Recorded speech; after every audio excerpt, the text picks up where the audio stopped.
Welcome back, familia, to Northside LDN, and today we got the match preview for Arsenal versus Leicester City. I got my man Fuad here. You know what I mean? He's recovered from the beatdown he got from Lee Gunner. You know what I mean? It's so good. These guys, these Arteta out fans, bro. They only dream, bro. They only dream. Listen, I hope the bandages underneath that hat.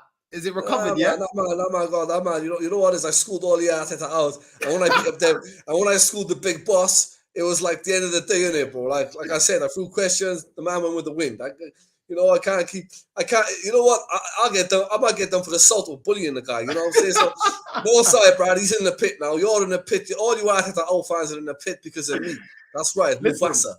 Listen. It is what it is, man. It is what it is. It's well documented, man. You lost that one, but listen, we moved. Nah, man, never. End of the day, new setup, the 95, 96 kit, yeah? Tried to replicate it as the background, and that's how we're moving, man. We're bringing back the retro stuff so people start remembering the good days when we used to win leagues, when we used to win the big trophies. You get me, Fuad? Them days there. But listen, before we get into the... Nicholas Anelka. Exactly, Nicholas Anelka, them days there. But listen, before we get into the preview, let's run the intro. Vamos, familia.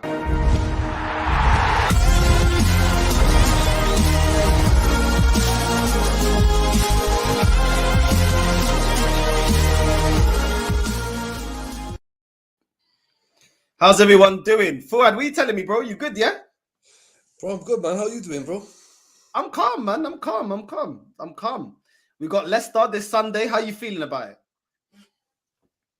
You know, it depends on today how Leicester gets on in Europe, bro. You know, it depends. It depends on today, bro. But Leicester's going to be a tough game, but I think we'll too. I think we'll do Leicester. I think Brendan Rodgers is going for another cup. So when you go for the cup, you got to sacrifice sometimes, haven't you? Yeah. Now, listen, we should be beating them. If I can share where they are right now in the table. Let me get this up right now. There we go. So, 8th. Yeah, so right now, Leicester City are 12th. They're on the same amount of points as Brighton. What did I say to you about Graham Potter? What did I tell you about Graham Potter? Yeah?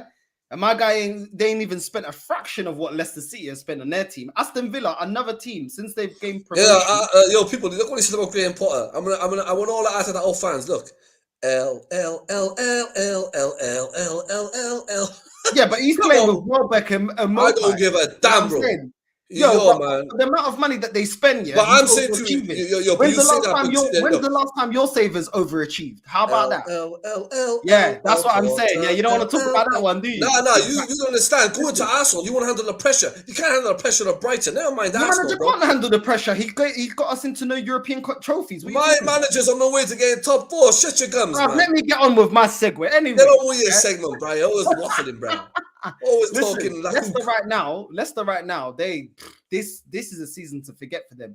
Literally, from 10th to 13th place, they all got 33 points. So they're on level points with Aston Villa that spent a ton of money since they've come up. Crystal Palace, my guy Vieira over there, our captain, doing bits with Crystal Palace, and they're level with Brighton.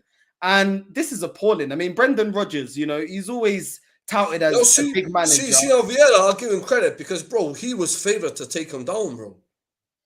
This is what I'm saying, and look what he's doing, and that's what I'm saying. It just makes Leicester, bro. The last couple seasons, I will never listen. Europe, bro. Let me tell all you Arsenal fans something, and all you Arteta out fans something. I'll disrespect Potter, but I will never disrespect Vieira. Okay, so what, bro? All I'm saying is this. All I'm saying is you're gonna try and use my captain on me, bro, because I respect him. Vieira's overachieving, and so is Graham Potter. Yeah, no. Let's put it into context. They are Brighton. No. They got a strike force with Mopai, and Welbeck. Yeah. Let me tell you something. The start of the season, I listened to your manager overachieved. When's the last time your manager overachieved? This season. Do you know? Let me tell you something. Season, really? The fans like you said Arteta just about keep us up. Oh, we're gonna finish 10th and 12th. Now we're back in the keep. We're gonna be hopefully now when Arteta gets top 4, you'll be listening to that Champions League music, and I'll be reminding you of what you say last year. Okay, cool. Yeah. That all sounds great. Yeah. Okay, Sounds amazing.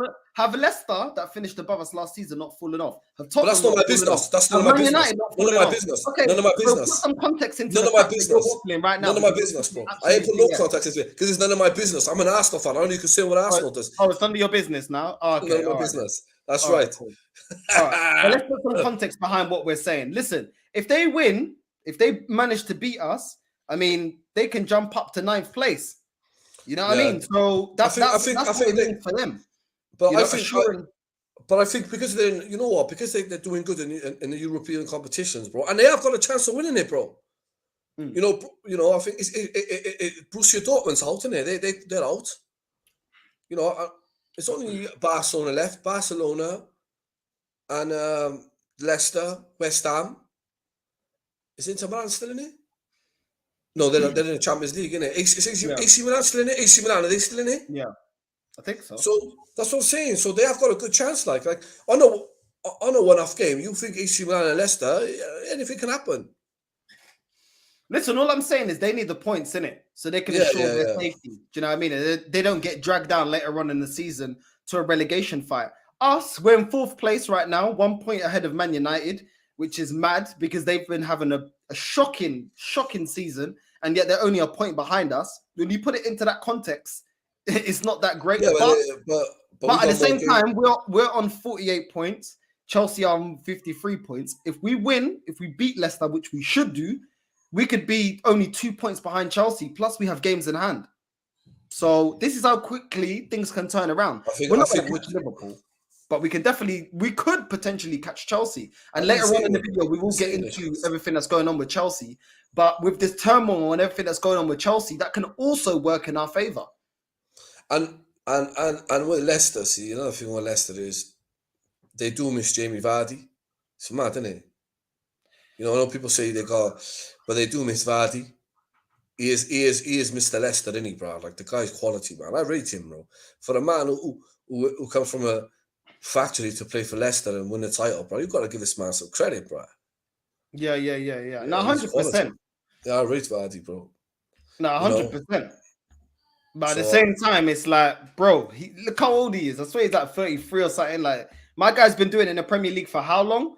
Look at this. Let's get into Leicester City's latest results. They beat Leeds in their last match 1-0. They also beat Burnley 2-0. Let's just stick to Premier League. They lost to Wolves 2-1. They also drew to West Ham 2-2. And they lost to Liverpool 2-0. And they lost to Nottingham Forest. I mean, that's the FA Cup. But they drew to Brighton, a team that they're equal on points. So, listen, they haven't been doing well, man. They've been dropping points. No, that's what I'm saying to you. Like, Leicester, see, bro, to be honest with you, I know they won the league, all right, bro. But see, you gotta bear in mind, like, people who really understand the game, like, I know they won the league, but they're not always going to be up there. You know, it's like, I remember when Sutton and Shearer won the league. They were absolutely on fire, and Blackburn Rovers won the league. And then they were up there. It doesn't mean because a team can shock a season and win a league, they're always going to be up there. Do you know what I mean? So Leicester, even if people think, it is good enough. It is good enough for them to finish 12th. It's amazing for them winning the FA Cup because Leicester City fans, that is their first ever title to win ever in their history. And by Brendan Rodgers winning the FA Cup, that's a massive achievement. And it's like you go and ask them West Ham fans or Crystal Palace fans, they love to win the FA Cup. They love to, like, do you know what I mean? Like, they love to have a shocker season and win the title. So Leicester, I know they've been good over the last few years, but I don't want them. You've got to bear in mind they're one of them teams like Blackburn. I don't think they will go down. They're going to be an established Premiership team, but don't expect them to get in the top 4. Don't expect them to get in because they've never been a powerhouse. They just had one wicked season, and fair dues to them, they won it. You know. Look at the type of players they have. They should be doing a lot better, bro. This is ridiculous. How can you be? Yeah, but how can you be a level points with Brighton, bro? You can't lie that they've got way superior players to Brighton, bro. Player for player. I'm talking about player for player. But but offside, you got to understand they got a lot of problems because one of them is like you all don't understand. Pasuma was linked to Man United, and the only reason why Man United didn't buy him, and I think because of he had a case, didn't he? You know about that case he had, didn't he? And Tinsman is playing up. He wants to leave. you know. But fair dues to him. He said, "I'll give another 6 months," and like, so he's leaving in the summer. So they've got a bit of problems down there. It's not all the grass ain't green in Leicester like people think. I know, but at the end of the day, they've been overachieving for so long. They've dropped off so much. They were finishing in the top 6 to go from the top. But it will happen though. It will happen though. That's 6 points below, bro. And it's that's not what like happens, bro. and it's not like the time where Chelsea came in and Man City came in and robbed their best talents. You remember when they got Kante taken away from them, Mahrez taken away from them. I know Tielemans is still to sign a contract for them. But it's still like, why are they dropped off so much? Like, that is ridiculous. And I think, you gotta bear in mind, this guy is overrated, bro. Like, this Brendan Rodgers guy is overrated. Do you get what I'm saying? He never quite did it with Liverpool. And when he went to Scotland, yeah, he looked all good at Celtic. But let's be real, that's a 2-horse race. Nah, he's not. He's a good manager. He's a good manager, though. But bro, good manager doesn't mean that you're an elite manager. And I feel like he's always underwhelmed in taking that next step. No, I know that. What you're saying. You get what I'm trying to say? I know what you're saying, but you know one thing about Brendan Rodgers, bro. You got to bear that in mind. It's like he might have had not the best seasons this season, all right. But Brendan Rodgers, one thing he's good at is winning stuff. He won the FA Cup. He beat Chelsea. And I think this year, if he wins the UEFA Cup, you got to give him credit, bro. Like, bro, he hasn't won the major titles, innit? And that's what you're judged in. If you, I know. He was a bit cocky, bro. Do you know the problem with him? His problem is though, because now he's fit. But he's better than your manager, though. I'll tell you that now. He's better than your manager. Here we go again with his whistle. Listen, do you know? You got to understand who you are, right? Your whistle. What? Going back to Brendan Rodgers is, I think what messed his head up, bro, is. Remember that day when they could have won the title? Remember that year they could have won the title? Yeah. And they're 3-0 up against Palace. I think if Brendan Rodgers, and this will haunt him, if he would have just said, do you know what? Gerrard, go defensive, stay back, get the players to stay back, defend. Just defend that 3-0. He never. He opened up. Palace it was mad how much space they were on the ball. Liverpool kept attacking. Bro, that was the game. That was the time. Then Brendan Rodgers destroyed, like, winning his major on a legacy because he could have won a title. That's all he had to do was park the bus. You're 3-0 up, and I think till today that's haunted because he was too stubborn, bro. That's his problem. He was stubborn. You got Luis Suarez and all that, bro. Liverpool on a murder of winning a title after 30 years, bro. That's all you have to do is defend him. You're 3-0 up, bro. You don't need to go looking for the game for the 4th goal. And then Palace just had chance after chance, and he scored every chance they had. So I think after that, I just haunted him, bro. And that's what I think a lot of people call him a bottle job and this and that, and it just haunted him, bro. And I think it haunted him till today. That game there, bro. I feel like he's a manager that flatters to deceive. Like, for me, yeah, I just feel like he ain't good enough, innit? Like, at the elite level, he ain't good enough. Do you know what I'm saying? And what he's doing with Leicester, I mean, he's inherited a team that were in a stronger position than Arsenal, Tottenham. Look at what he's done now. Do you know what I mean? They're sinking, and I know that Tielemans is going, but I mean, this club has recovered from losing Kante. That's probably the best CDM we've seen in the last 10 years in this club, in this league.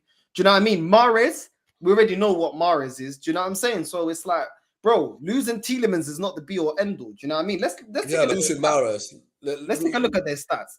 They got Vardy as their top goal scorer with 10 goals. James Maddison, 7 goals. Yuri Tielemans with 6. In terms of assists, Harvey Barnes, 5 assists. Kelechi Iheanacho, 5 assists. And Patson Daka, 3 assists. So, listen, Patson Daka was definitely a player that I wanted to get at Arsenal. Obviously, we didn't get them. They got him. Iheanacho, he was ripping up trees at the start of the season. What's gone on, man? Do you know what I mean? He's reverted back to... Where do we see 10 goals? He was at Everton, innit? He was at Everton. Vardy got 7 goals. Huh? Vardy got 7 goals. No, Vardy got 10. Vardy's number 1. Where do we say 10? At the top. Can you see it in pink? That's 10 goals. That's his number. Is it? His shirt number, isn't it? Yeah. Is it? No, it's not. Is it by the... No, it's not. That's the amount of goals. Oh, is it? Yeah, that's the amount of goals. Look at this guy, man, trying to confuse me in that. Look at him. But this guy scored 94 goals then, bro. Listen. Go back. 1 second, go back. Wait, let me I'm get not back. confusing you, bro. Bro, I look at this all the time, man. What are you talking about? Listen. Go back to that same thing, bro. Nah, I locked it off. Now I need to go and get bro. Why are you doing this with your agenda, bruv? He's the highest goal scorer Yeah, I right know. I'm not now. saying he's not, but I'm saying to you, one of them got 94. Then Guy, bruv. Long in my life, bro. you log it yourself, bro. I'm just trying to educate you, bro. Huh? I'm just trying to educate you. Numbers, innit? Educate me about what? Who's getting up the stats? Oh, right. Exactly. No, bring it up. I'll bring it up, innit? Because I can't see it. I can only see 10, Bro, put your 94, glasses, 50. man. It's not my fault you're an old man. It's on the screen, bro. You said Get that your 10 glasses. goals. Hold on. Oh, look at this guy, man, making me do all of this. Look at him.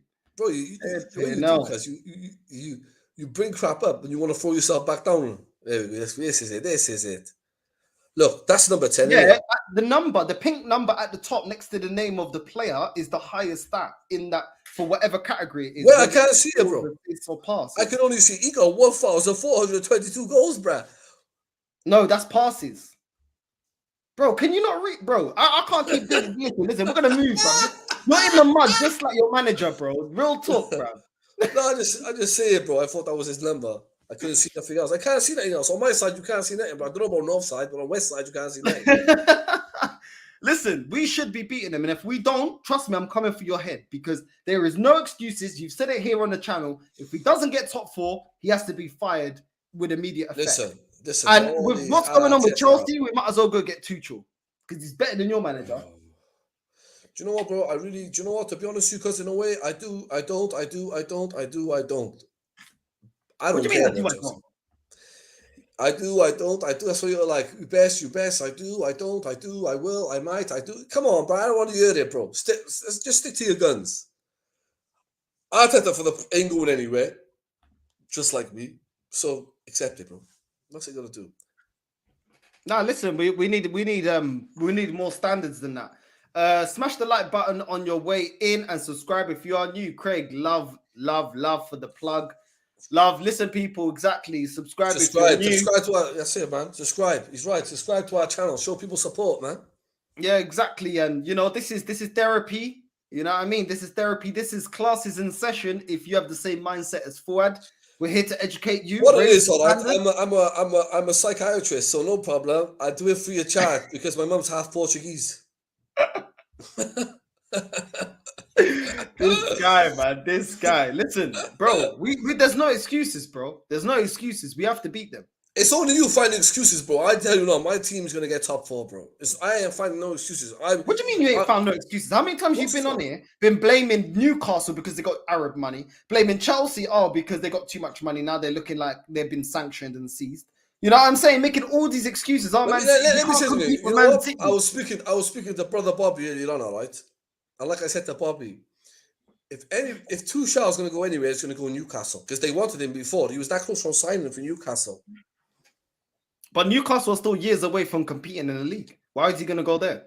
Because they got, what do you mean? Newcastle went from bottom to 14th, bro, with one transfer market. What are they going to do again there? But it's not going to be that fast to get from 14th to number 1. I'll tell you that much. It's not. Yeah, I know that, but you should know that because we've been. Don't make it seem like they're going to go. Well, do you know what? Now he's learning. Now he knows how hard it is for Arsenal because Arsenal have been messing around for years. And also, you need to look at it as well. You can't even use Chelsea as a comparison because when Chelsea, there was no financial fair play. When Man City did it, it wasn't overnight. You remember when they bought Robinho? They slowly started buying bigger and better players. Do you know what I mean? It took a while. So Newcastle is still going to be within the same restrictions that Man City was when they got taken over. But they can't just go and blow as much as they want. They can blow a lot of money.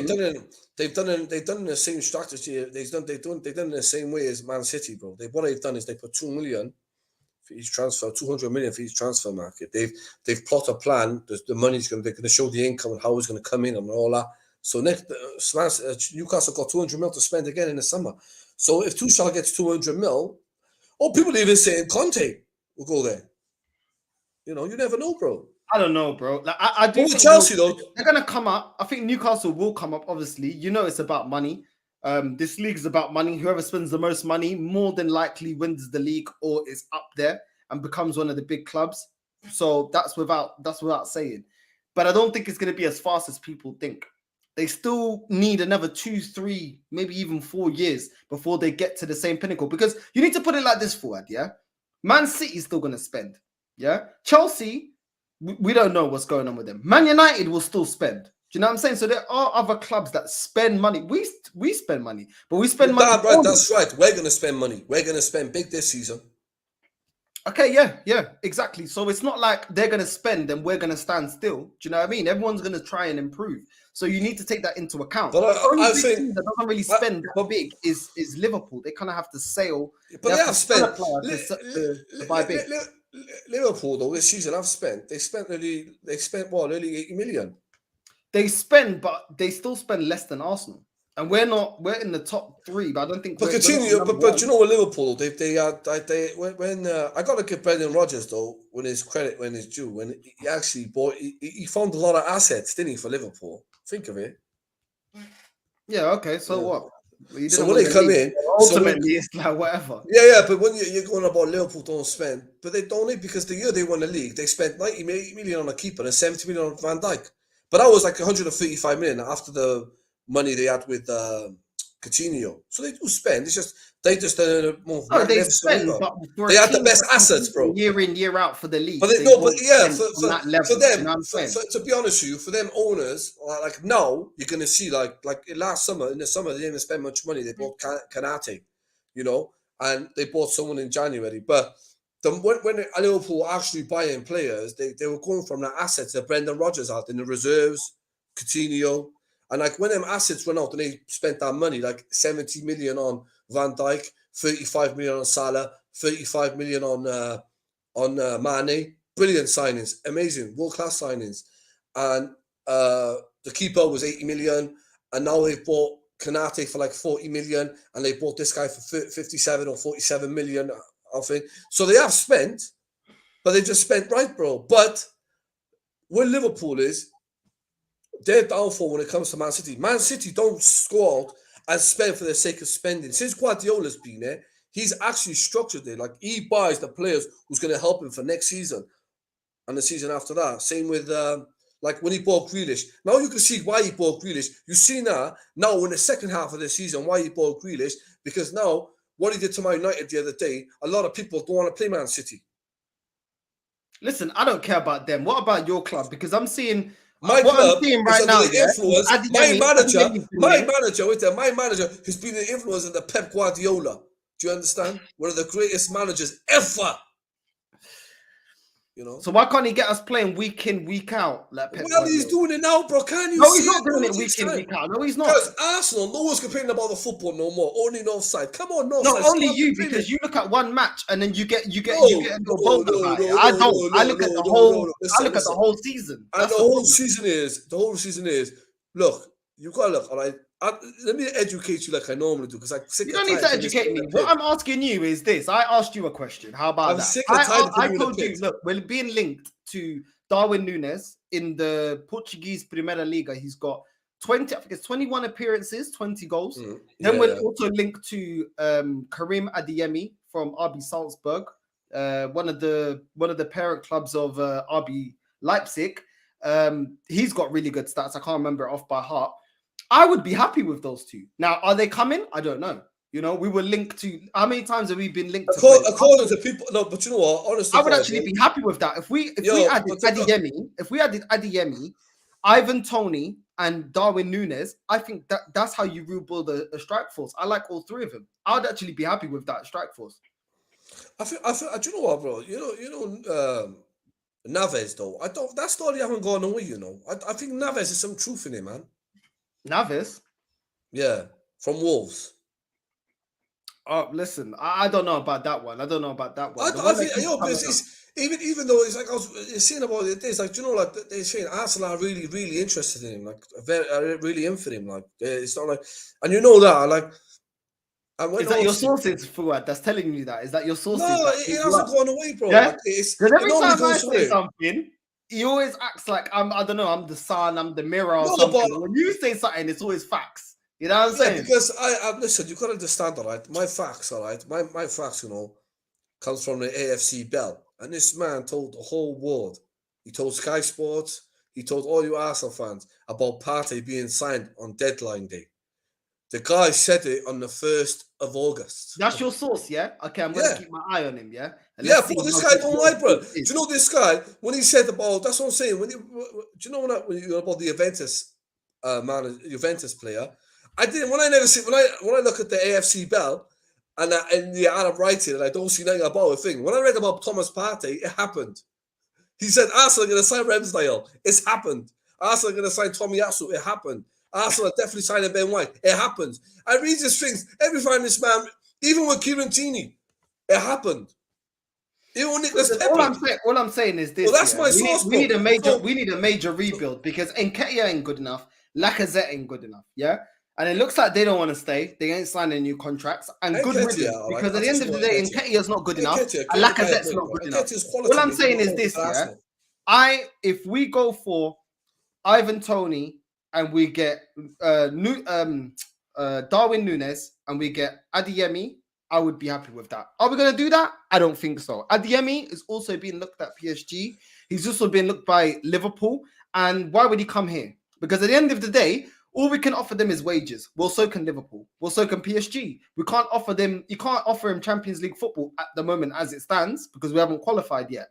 We can't offer him winning the Champions League because we never won it in the first place. So this is the problem with Arsenal. There were a lot of good players that we're linked to, but at the end of the day, when you come up against the big boys that actually win these big trophies, what can we do apart from dash money at it? And then when we dash money, like we did with Ozil and we did with Aubameyang, they become complacent because they have nothing to work for. When you're on 350,000 a week or 400,000 a week, what is your incentive to do any better? You're almost at the pinnacle of earning the best in your field of work. So this is the problem this is the dilemma that Arsenal have got. You're either going to be outbidded or you're going to be second place to a team like Liverpool, PSG, or Real Madrid or Bayern Munich, etc. Or you're going to have to spend over the odds and run the risk that this player's only actually coming to your club because they want to earn a pay bracket that other clubs weren't willing to give them. Do you know what I'm saying? All right, bro. What I was saying to you is we'll come back to Arsenal, but let's talk about some breaking news in it now coming out about Thomas Tuchel. Tuchel said that he's happy. He's still happy at Chelsea. Like, I'm still happy at Chelsea because they obviously you know what's going on with all the sanctioning of thing and all that. Let's touch on that for a bit. What do you think what's going to happen with Chelsea now? I don't know, and I don't care. I don't care. I really don't care. I'm an Arsenal supporter. Why do I care? Look, I got my boy from work. Yeah, he's here. My goodness, Chelsea relegation battle, bro. I don't care about your club. I'm not gonna lie. I feel a little bit sorry for the fans, but the amount of cocky Chelsea fans I've met, it's just like, bruv, I don't really care in it. I do think I'm gonna be real though. I do think that it's a double standard because all these billionaires aren't innocent. You really think that people get to the status of being a billionaire by being an honest human being, fair human being? These guys are cutthroat, all of them, regardless of how they got their wealth. These people are stamped on other people or got their money by certain means, allegedly. Let's just put allegedly before anyone. Do you know what I'm saying? Like, how do people think that these people get to that level of wealth? Do you know what I'm saying? It's not by being a humanitarian. Do you know what I mean? So I think it's unfair that their owners being sanctioned a certain way that other owners should also be sanctioned. But at the end of the day, I don't give a crap about. But what owners should be sanctioned, bro? Because apparently, bro, there was a documentary about him a few years back, innit? There was a documentary about Abramovich. Someone released a documentary about him, like how he got his thing and how many people he killed and how many. And no one took it serious because he was pumping money into the community. He was pumping money into London, Britain, and all that. But soon as they know, he's going with Putin, they want to sanction him. They want to ice his club out. They can't have no ins and outs. You got to be a season ticket holder to get into the Stamford Bridge, bruh. That is terrible, bro. Bro, they're treating you like in Guantanamo, bro. Bro, you can't I go feel to sorry for the Chelsea. fans, bro. Like I feel sorry for the fans because the fans are always the people that suffer. Do you know what I mean? Whenever these things happen to clubs, it's always the You would fans. feel sorry for the fans, innit? You would, innit? No, because at the end of the day, yeah, the fans aren't to blame. Do you know what Yeah, I'm saying? look at you, it's so romantic. What do you mean? It's true though. Do you know what I'm saying? Am I to blame for the crap that Arsenal are in right now? Or the fact that No, we ain't but won the league for no, 18 years? what are you biting for, Newcastle, bro? no. Let's be real. No, let's be real about it right now, yeah? What Look are you at the way biting that for? Newcastle fans, before the takeover, look at the way Newcastle fans were treated. Do you know what I'm saying? They didn't Yeah. deserve that. And, you know, luckily for Nah, them, but you they know got what, though, somebody bro? that now have come. What I'm trying to say to you is this, yeah? The fans are always the one that end up suffering. Now, do I care about Chelsea? No, I do not. But what I'm saying is every club should be run correctly. Because I've seen Arsenal being run incorrectly. I've seen Man United being run incorrectly. And who Whoa, suffered? The Bobby, fans. where's Bobby to? Bobby, man, jump on and educate this guy. So Bobby. that's what I'm saying. Like, I do feel sorry for the fans because at the end of the day, yeah, I feel like, bro, look at what's going on. But ultimately, even though I feel sorry for the fans, ultimately, do I care about Chelsea? No, I do not. But at the end of the day, I can have sympathy. Let me tell you why I have sympathy. Because I know how it is from going from supporting a club that's about winning to then having a club that get taken over by an ownership. But do you know what Chelsea? Hold on, With Chelsea, that put merchandise and propaganda in front of actually winning the major honors. You know what I'm saying? And I think Chelsea are at risk of becoming that. If they get American owners the way that we have, the way that Liverpool have, the way that Man United have, they're not going to be about winning titles. They're going to be about merchandise and about making a profit and about churning a profit and becoming a more financial asset for when the owners sell the club, they make a profit. That's what we've seen in this country. Do you know what I'm saying? And it looks like they may be taken over by American. I don't know. I'm not an expert. I'm not up on all the Chelsea stuff. But what I'm saying is I can have sympathy. I have a little bit of sympathy for Man United because I know what they're going through. Because we've been going through it longer. They ain't won a title in what, 9 years? shut up, bruh. I've had enough. Don't have sympathy, bro. Man up. Huh? Man up. Man up. What's up with you, bruv? What's up with you? Man up. But that's the difference between me and you. You don't hurt that we don't win the league. We don't win the league. We come fourth. Man up. We don't win the league this season. I'm not happy. You're there with you're in the mud. You're in the mud. How can I be in the mud when you're excited about us being number one? Look, listen. What my Spurs Your is, standards and my standards are nowhere near the same. That's the problem. You got to know, man. But listen up, sorry, people. This is not meant to be the North Side and Fuad show debate. My man is turned into a Ricky Lake show, bruh. What's going on here, bro? What's this? I ain't no Ricky Lake mother beep. Come on, bro. I ain't no Jerry Springer, bro. No Jeremy Kyle bull crap. Listen, they got problems. Go listen to them. I ain't got no sympathy for them. End of. But I'll say to you is, going back to Chelsea, bro, you know what's going to be that a lot of things now is like, do you know, like with the manager saying I'm still be happy here, but the fact is he ain't, because you got to look at the reality side of it now. Like, what's that defender who's on a free, bro? Is it what's his name? The defender, Rudiger. Now, bro, they can't even talk to him no more. No, they can't renew contracts. They can't buy anyone. They can't. So him and there's another. They can't even sell tickets. Apparently, the only ones that can come to the stadium at the moment are fans that have a season ticket. And they're in talks, bro. They're in talks with one of their other superstar players whose contract's up. Is it Emerson or Ericsson or whatever? Yeah. You know what I'm on about. I remember and Chelsea as well. Yeah. Now, them two teams now, them two players can't even talk to the club. So, for whoever you are, Newcastle, Arsenal, Man United, even Man City, they can take advantage. They can contact them right now because they're free. Bro, do you know what? Yeah, listen. Rudiger's going to Real Madrid. Listen, 100%. You know what? Let me make myself very clear. I couldn't give less of a crap about Chelsea Football Club. Listen, listen. What I'm saying is, I can have empathy for what the fans are about to experience, because this time I ain't giving you no empathy. I ain't giving them no empathy. Kind of crap, yeah. Because he's like a man. I'll be real with you, yeah.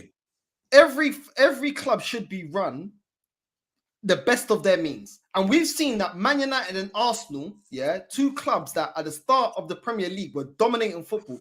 Look at us now. Do you know what I'm saying? And I think that's just bad for overall football of this country. If every club in the Premier League can be run at the top level, the football's only better for all of us. It's a better, more entertaining league. Now, if everyone starts behaving like Man United and Arsenal, where it's more about PR and it's more about getting players that are going to sell shirts than actually winning and put a winning structure, football structure in place, then it's just going to be a joke thing. Look at Man United. Look at us for the last 18 years. We've been jokers to the point where people don't even want to banter. The truth is though, bro. But let me tell you this. They are our rivals, and I'm loving seeing them going down in the mud because at the end of the day, I'm an Arsenal fan. And if anyone has a problem with it, at the end of the day, I'm a gooner. I am not a Chelsea supporter. So what do you expect from me? I'm going to be honest about it, and I love it. Do you know how much crap? When I saw the demise of Man United, I knew when Fergie left. I knew caramba. I knew that club was going down, yeah? And when I saw the demise, I was happy. I was smiling. I was having the time of my life, yeah? Because my cousins that were Man United fans, do you know the cockiness they were giving me, yeah, after 2004? Bro, look at you lot now, innit? Now you know the crap that we've had to deal with, what I've had to deal with. Fuad doesn't really care because Fuad's got low standards anyway. Fuad don't care. No, I got high standards. Fuad tells fans that they're in the mud because we finished fourth. No, you know what they see people, let me educate like, you, bro. Chelsea, You know these guys. If you get some American owners, your club is finished. I'm telling you right now. Your side said it first. If you get American owners, yeah, your club is finished. And you know these Arteta they don't give a fuck about winning football. Truth. They love fans like Big up D-Man. The biggest wallad on YouTube. Look at him. He don't care about winning. You wazak. Shut up, you wazak. I'm asking him, what's the route to number one? He's telling me the route to get to top 4. Bro, it's like this, right, bro? You don't understand that, right? You don't understand sometimes. I think you guys, bro, up in London, I don't know what it is. Do you know, like, and I keep telling you, bro, look, if Arsenal fans, like, come on now, boys, football logic. Do you know when you got the two elitist managers in your league? All right? It's like this. You got Crawford and Errol Spencer. They still got the 0. Why is that? They're elite boxers. You put Porter, who's like Arsenal, who can challenge. He's got busted up, bro. I'm just saying. I'm just giving a statement. You don't let me give an analogy. All right, let me finish what I'm saying. You know so much about boxing. The first man you banked on, Amir Khan, his biscuit jaw, he got sent to sleep. Let me educate you because you're uneducated. You uncouth, unsophisticated, educated impotence. All right, I want to educate someone like this guy. When you got Crawford, you got Crawford and you got Errol Spence with a 0. People like Porter, who's Arsenal level, Chelsea level, what happens? They get busted up. It's the same with Guardiola and Klopp. When people like Tuchel goes up against Guardiola says, mate, you ain't beating me. I know we beat him in the Champions League final, congratulations. But when it comes to the league, that's really hard to win. How many people has beaten him? I how many people have beaten Klopp? You got the two elite managers in the world in our league. So till that happens, bro, keep waffling. Listen, it is what it is. I don't really care. Like I said, I'm just being honest about it. I ain't gonna come on here and lie. I couldn't care less about Chelsea, yeah. But I do care a little bit about the integrity of this sport because the way that Man United and Arsenal, you know, in the top 3 biggest clubs of this country, the way they've been run is a joke thing. And the way that their fans are being spun this, you know, winning doesn't mean anything. It's about, you know, winning and trophies is about everything. The reason that Man United is a winner, bro. In the world, I'll tell you shit. All right, I'll tell you shit. The reason that Arsenal are one of the biggest clubs in the world is what they won. Chelsea were en route to this. Do you know what I mean? En route to this greatness. Yeah, but Chelsea, and now, just before they're about to pass Arsenal, you know what I mean? Now this is happening. And the fact that now they can't, you know, spend, it looks like from the reports, what I've seen is that they can't spend, Roman can't be made to profit any money from Chelsea. So they can't sell players. They can't make money from merchandise. They can't sell tickets. They can't do anything. And he's got to sell out. And I love it. I love it. If this continues to next season, whatever. But let me say one thing though, Fuad, yeah? As much as we could be happy about what's going on with Chelsea, yeah? Do I trust this club to do what they need to do to jump ahead of Chelsea? No, I do not. No, I do not. Because the year that we could have capitalized when Leicester won the league, did we capitalize? No. We went into a transfer window and didn't buy anyone of any note. We could have won the league that year. So Chelsea may fall off. Do I see Arsenal taking their place? No. Because Arsenal are a club that's reactive instead of proactive. So at the end of the day, do I believe that we're going to capitalize off Chelsea's demise? No. Let me read out some of the comments. Fuad is one of the Arteta ins and Arteta sexuals. Nicholas said, Fuad Gaddafi, I missed your live stream, bro. I went to work. Big up your damn self. Hopefully next time I can catch it. I didn't do one, bro. What I did, I was practicing in it, cuz. Hamza, my brother Hamza, Go on, my brother Hamza. What you saying, cuz? There's my brother. That's my G there, Hamza. Big him up, bro. This guy's a Newcastle United fan. I'd love to have him on to educate fans like you. What do you mean educate fans like me, bro? I'm educating fans like you, bro. Nah, man. Unrealistic, bro. Oh, you're realistic, yeah? So celebrating top 4 is realistic, yeah? Listen, Jacob with the Draco here. Big up to you both. I'm really down with all the sanctions and situations at Chelsea. I'm so depressed, dejected, worried, and just full of weakness, bro. Listen, bro, I can't lie to you. You know I'm a gooner, innit? You know I'm a gooner. Sorry, hold on. I'm a gooner, innit? So it is what it is. It is what it is. Do you know what, bro? Can I say something to him? Bro, I can't lie and say that I care because part of me doesn't care. But I do feel a little bit sorry for the fans. Do you know what, bro? I'm going to be honest with you because I ain't like Ricky Lake over there. I'm glad this is happening to you. Ricky over there, my man, bro. Listen, do you know what all them times you walk around with your S on your chest? Now let's see if all them real Chelsea fans come out. Because them Chelsea fans who supporting Chelsea back in the day didn't get a chance to go and watch the football when the problem was there. So no, you ain't getting a sympathy off me. Yo, look at this. You know I'm educated, innit? I'm educating this clown, bro. Everyone knows that, bro. The champ is here. This guy wrote to me, Jack. He wrote to me in Portuguese, yeah? He's Arteta in, obviously, by the end of it. No side, tens muito ódio no teu coração, não fica quieto e relaxa. Arteta in. Listen. Yeah, man, my brother. Come on, your vida, come on, start the venue. Yeah, man. That's what I'm talking about. Listen. What you saying, cuz? Eddie's my G. My G. That was written very well. I'm sure you use Google Translate, but listen, I don't have hate in my heart. I'm cool. I'm relaxed. I'm just saying it as it is. It is what it, bro. Jack, whatever. They're my peoples, bro. You know, bro, can I read the chat, man? Go on, bro. Nicholas, no lie, guys. I am not Arteta in, but honestly, I think he's so lucky. I don't know what he is doing, but his luck's so good. I wouldn't be surprised if next year we are challenging for the league and in the Champions League. Listen, this guy is bare lucky, bro. This is all in line with his 3rd year, bro. Like literally, you couldn't write this? No, but Fuad, hold on. You couldn't write this, yeah? Leicester, drop off. Spurs, drop off. Man United, drop off after spending all that money, yeah? West Ham are up there, yeah?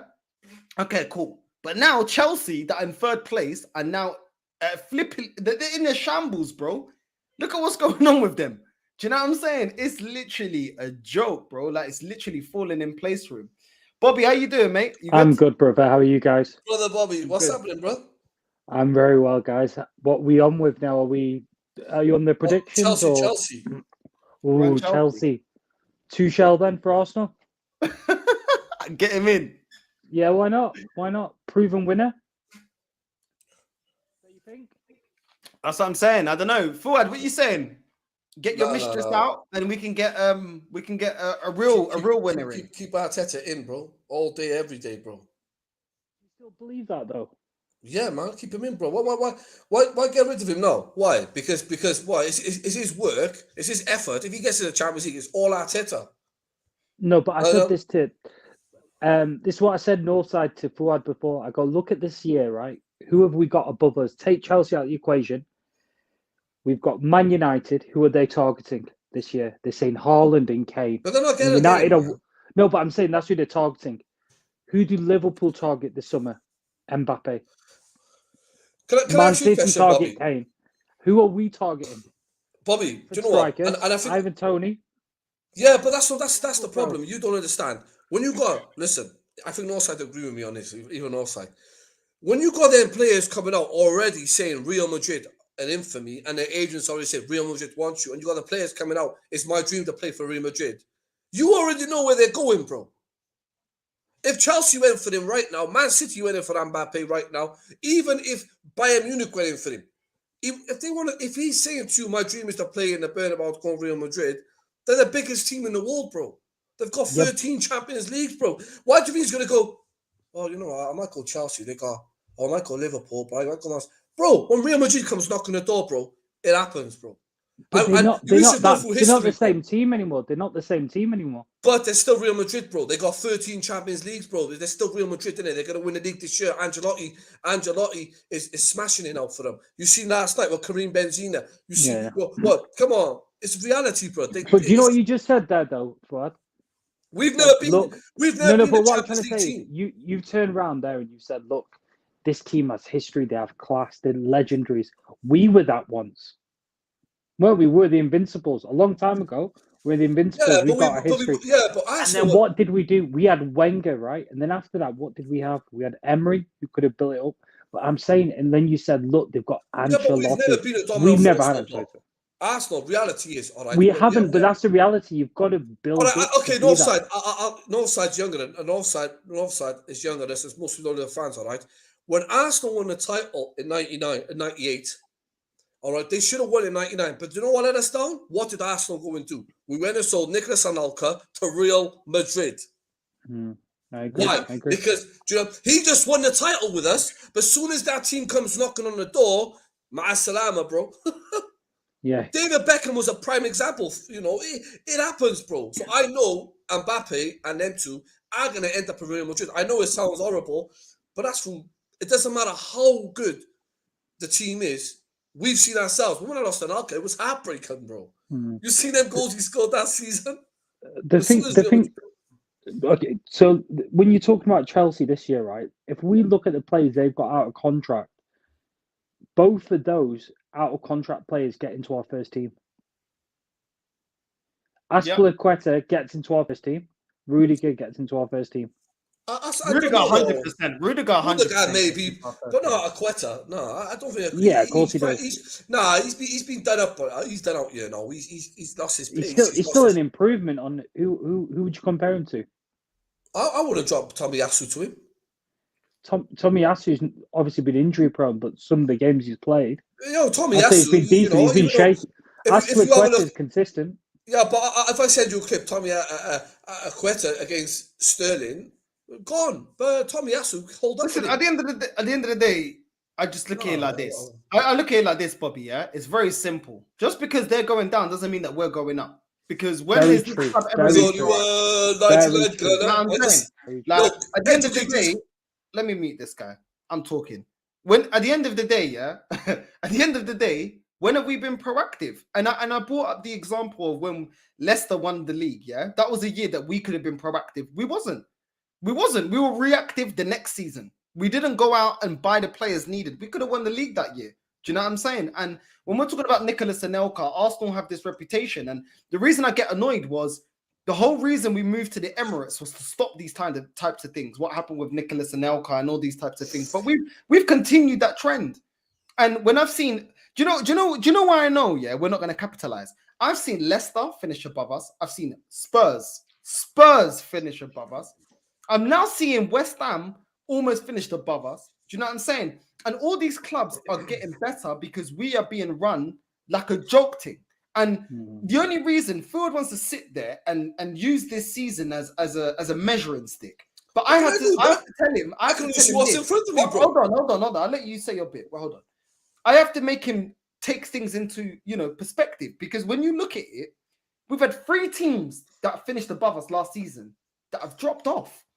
We're also now the team that we're about to pass. If we beat Leicester, there will only be 2 points ahead of 2 points behind in Chelsea, are looking like they're in turmoil. So you need to take this into consideration. Most of these teams starting 11 are stronger than us, but they're not. It's not working for them this season, and we are taking advantage. Yes, I can give Arteta props for the fact that he's winning his games, but let's not make it like we didn't expect Man United to be in the top 4 to start this season. We didn't expect Tottenham to be in and around it. Do you know what I'm saying? We did. So there's been teams that have dropped off, bro, and we have to take that into consideration. You know what, bro? I made enough today from you. Firstly, you want to go like Ricky Lick with the Chelsea fans. Now you are, you want to sympathise with the Chelsea fans. Do you know this guy, bro? This guy, I'll be honest, he's the best Arsenal fan, and all the rest of them. Who supports me, I support them. Okay, I was at work the other day, Fuad. Fuad, you're 99 Gunner, I love you, such man. a flip flop. You know why you're a I love flip 99 Gunner, flop? bro. In January, I'll tell you why Fuad's a flip flop. After the January transfer, he was just as outraged as me. Yeah, and we both called the club out on the same. But I get over it. I get over it, bro. We could have made ourselves stronger, regardless of what Man United are doing or Tottenham are doing or whatever, and we didn't. Yeah. So just because Chelsea are going down doesn't mean that this club is now all of a sudden about winning trophies and we're putting trophies first and it's all about winning and this and that. Listen, I hope I'm proven wrong, but I'm going off the track record. Even you, Fuad, hold on, I'll let you go. But even you said, "Oh, but Andrew, this is what's happened. It's always like this at Arsenal. We never sign anyone in January." You said it yourself. So you know that this club is not proactive, bro. Now, with all due respect, first is first, you're putting words into my mouth. I said for the last. No, you said that. Yes, you did say that. I said that. And with all due respect, I've never called you Andrew on this live show. I didn't even know your name was Andrew. I thought it was Andreas. Okay. I didn't know you were Andrew either, bro. His name's Andreas. Don't listen to him. His name's Andreas. Yeah. All right. I'm not Cypriot. I'm not Greek. So I'll say to it. All right. I'm saying to you is, and I think Bobby will have to agree with me. All right. I'm saying to you, Bobby. You know Arsenal when they get linked with players. All right. You always got to take it with a pinch of salt. In January, like I thought when it comes like around the 15th, we're not signing no one. But I'm so used to not signing anyone that this season, I think by not signing anyone, if we get top 4, then I don't think that January market has affected us. If we get top 4, because we're never going to win the league this year. Wrong. Fuad, that's your standards is mad, bro. Fuad, that's the entire. No, it's true though, bro, isn't it? Right, Fuad, I'll put it in a way that you'll completely agree with me, right? So last week, I know you don't watch UFC. You didn't watch it either, did you, Northside? Yeah, I watched the fight. Okay, did you watch Masvidal had one opportunity where he rocked Covington, didn't he? Yeah, Covington went down to the knee, in the third round. What did he not do though? He never took advantage of it because he was out of gas. And what would have happened if he took that chance? Then he would have won it, right? You don't know he was out of gas, innit? No, but it would have given him a chance. So what we're doing what we're doing right now, what we did in January, these teams are not going to be depleted like this again. They're not going to have a Ragnick. They're not going to have Chelsea. Aren't going to have their next owner in the middle of a war. If we'd capitalized there and then in January, we would have had them rocked. And then you know what? A decent manager would have said, you know what? You can turn around and say, we're linked to players. We were in for players. If you know a player's not coming, you go and strengthen your team. You'll give yourself the best shot to win that chance. And we fucked it. That's the truth. We fucked it. No, bro, trust me. If we get top 4, that's wrong. Because you know what? We should have got higher. We should have got higher than top 4. Bro, if we let him finish for us. If we'd reinforced the team in January, I guarantee you now, we would have. What are we behind Chelsea? 2 points for game in hand, yeah? If we beat Leicester, we're 2 points behind and we've got games in hand. Yeah, that's what I mean. So imagine all those stupid points we've dropped off. Imagine how fit our play. You can't tell me that, look, we could have gone in for a Tony. Look at how many chances Joe Linton's missed for us. Look how many chances Joe Linton's missed for us. With all due respect. And when I say Joe Linton, I mean Lacazette. All right, with all due respect, Bobby. No, I can counter that. All right, okay, I can counter that. You said that we haven't. All right, regardless. All right, in the we bought someone. We haven't dropped since the January has ended. We beat Wolves twice. We've beaten.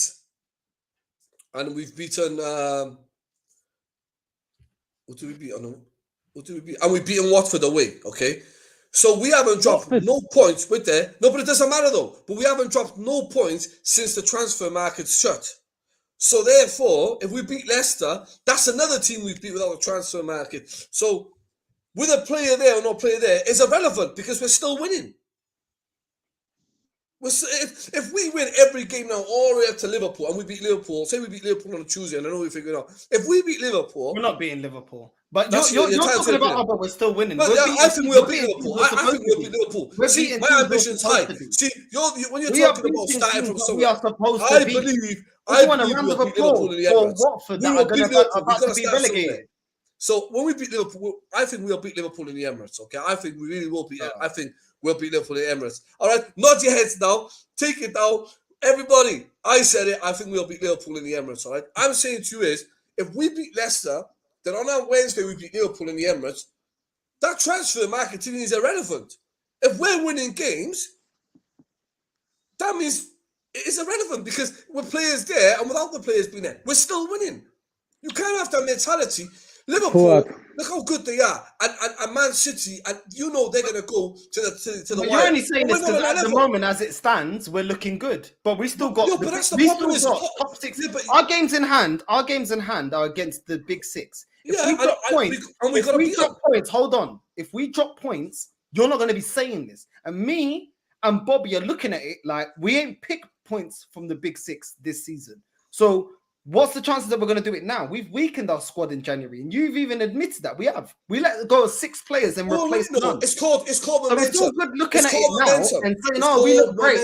Wait, hold on. It's all good, yeah, saying that we look good against Wolves and against Watford and against. You guys said we're not going to beat. We couldn't even break down Burnley. We drew 0-0. Yeah, but you said I know, but no. Forget Burnley. You guys said we weren't going to beat Wolves. We were lucky to beat Wolves. No, but we wouldn't. No.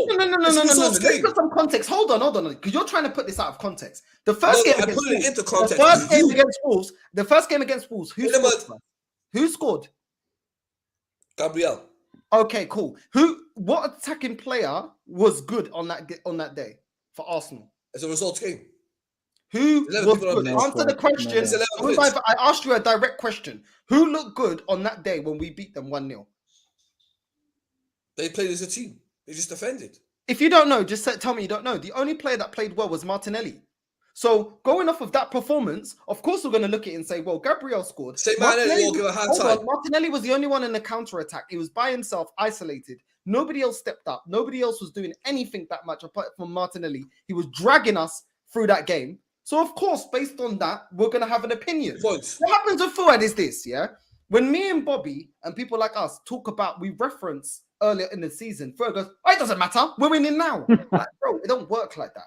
Look at the context of the season. Can I ask you a question? If that was under Emery, we would have lost 4-1 because he threw it away. No chance. No. We lost 4-1 there. We lost 4-1 there. We lost 4-1. We've never done a double over Wolves. He's the first manager to do it. Facts. Give him credit when it's due. Wolves haven't been in this Premier League for that many years. No, but this is the first manager to do the double over Wolves. Facts. The first manager that's had us as low as we have in the league. No, doesn't matter though, Bobby. You gotta get credit for this. Doesn't matter though, bro. Same way. Listen. No. How can you say league position doesn't matter? This is why your argument is always flawed. Oh, let's talk about a one-off result, but our league position, that doesn't matter. Doesn't matter. Doesn't matter. It doesn't matter if we finish flipping 16th. As long as we beat Wolves, then that to Fuad, that means that's a great season. Flipping, you're in a mud, bruv. No, you probably got concussion from what Lee Gunner done to you. Do you know fans like you, right? Do you know fans like you? Please, on Wednesday night, I want all you Arteta out fans, especially Bobby and your side, and Lee Gunner, and all them Arteta out fans. Do you know what? You guys said we're going to finish 12th and 10th. He's done. All right. If we finish 13th, please don't watch the Champions League. Watch Coronation Street because you fans don't deserve to watch it. All right. Let me tell you this. All right. I said it. Because there's been a comment that was dropped. Yeah. You've been blocked. Yeah. This guy said, "Oh, Northside, you're disgusting. The things you said about Chelsea." Hold on a sec. It's funny you're calling me out. I feel sorry for. I blocked it. I blocked the guy because he. I told you, guys. I told you, Northside. Don't listen to me. Hold on. Hold on. Fuad was the one saying he doesn't give a crap. I said I actually feel sorry for the fans, but as an Arsenal fan, no, ultimately in my heart, I don't care what happens with Chelsea because I'm not a Chelsea fan. For the integrity of the league, I'm upset because I've seen too many owners coming into the Premier League, taking over big sides and ruining them. So the fact that this could potentially happen to Chelsea, I feel sad about. But deep down, every rival is happy about what's happening with Chelsea. Let's be real. Let's not sit here on the moral high ground like, our heart bleeds for Chelsea Football Club. Because you don't, yeah? If you're a rival fan, you don't actually give a crap. And to be fair, this is the first time Fuad's actually saying it as it is, because most of us don't care, bro. We don't care. Can I just say something on this? This is not going to be a popular opinion, but I'm going to turn around and say, any Chelsea fan who thinks they deserve sympathy, think about what Abramovich has done, impact he's had in Putin's regime, and what's that done to the Ukrainians. It's worse than them losing a football team. That's true. That's true. Let's be honest. Come on. If we're going to say it as it is, if you're going to chant Abramovich's name when he's, I don't agree. I don't think he's had the direct impact with. But if he has, that's what they're trying to say. They're saying the oligarchs. I don't want to get too political. But me and Fuad were saying this before. I just said, look, reality is, if he's done the stuff he's done, is worse than us slagging off a few Chelsea fans. Correct. Listen, I know on YouTube. Hold on, Fuad. I'll let you go. Hold on. I literally just want to say one thing. Everything we're saying in terms of his involvement with everything that's going on is alleged. I know these things are sensitive, and at the end of the day, we care more about people's lives than a football club. Any of our football clubs. You know what I mean? Humans come first, not our football club. So listen, if he has done what he's alleged to have done, then I don't care even less. But I do not care, because deep down, Fuad has said what we all feel. And then, to be fair, for once in his life, I actually think he's talking sense. Maybe that concussion that he got from Lee Gunner's actually knocked some sense into him. What did you say about Chelsea, bro? I didn't hear. What did he say? No. What it is, all right, bro. I said it all. What it is, isn't it? I said, you're in there trying to be Jeremy Kyle, Ricky Lake, and I said I don't give two craps about Chelsea fans. What? It ain't my team, bro. It's their team, bro. They want to go like they're walking around their S in the chest. No. Welcome to reality. Back to life. Back to reality. That's what it is, bro. Yo, Bobby, let's make a bid for Chelsea. Me and Offside, 25 pence each. Do you know? I feel sorry for Chelsea already. They've already had sanctions, though. They had Lukaku. That's a big enough sanction. Look, Fuad didn't get it. Abramovich is too old, man. He didn't get it. No, I mean it is. But listen. Let's read this comment out. Fuad is gassed.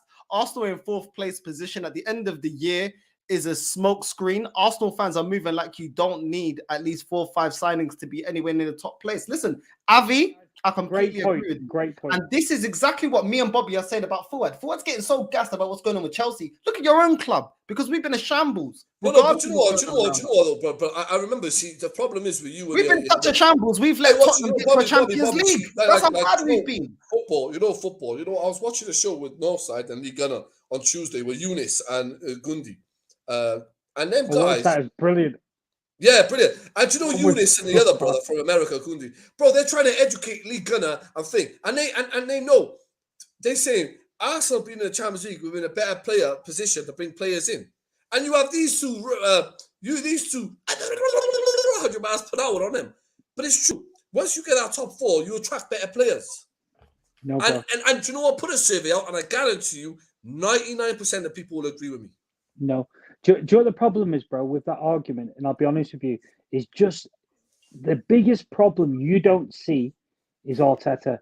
I've got no issues with even if you get Champions League, right? This guy, name one big time player this guy has managed. All right. So you're trying to tell me that you think he can't handle big players? Yeah, I don't think he can attract big players. So he has got a bit of experience handling with big egos. In our team. What do you mean? He just gets rid of them. He doesn't handle them. Listen. The players you got rid of ain't on that Bernard Silva. When they go listen. Let's talk some facts, bro.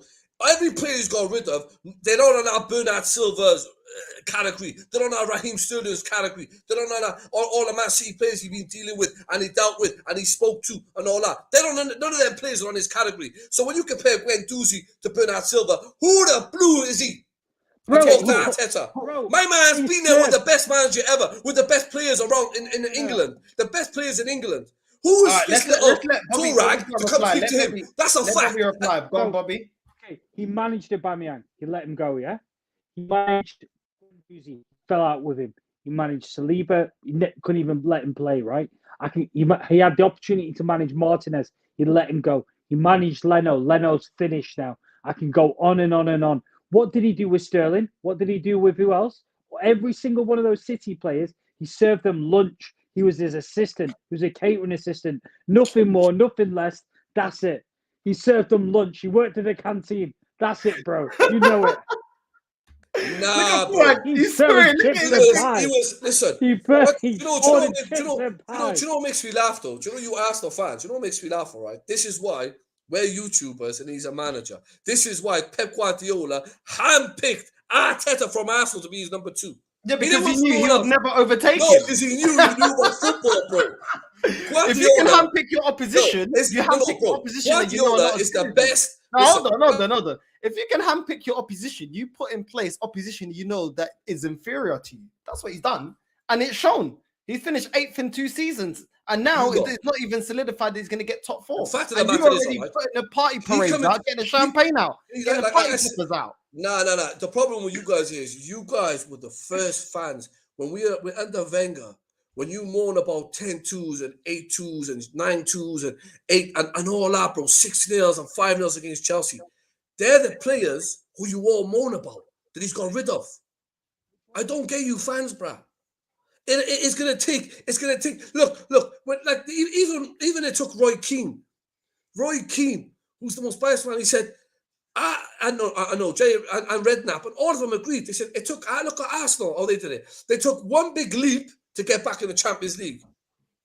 But when we get back in the Champions League, we're going in the Champions League this time with a squad who are a team that plays with each other.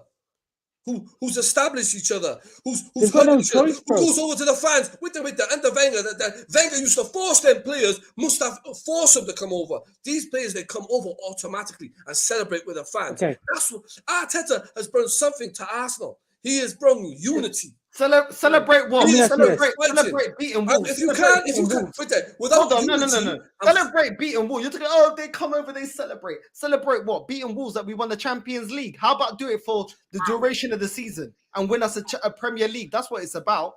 That is what it's about. What are you talking about? All these players want to come over and celebrate. Do I care, bro? I care about winning games and winning titles.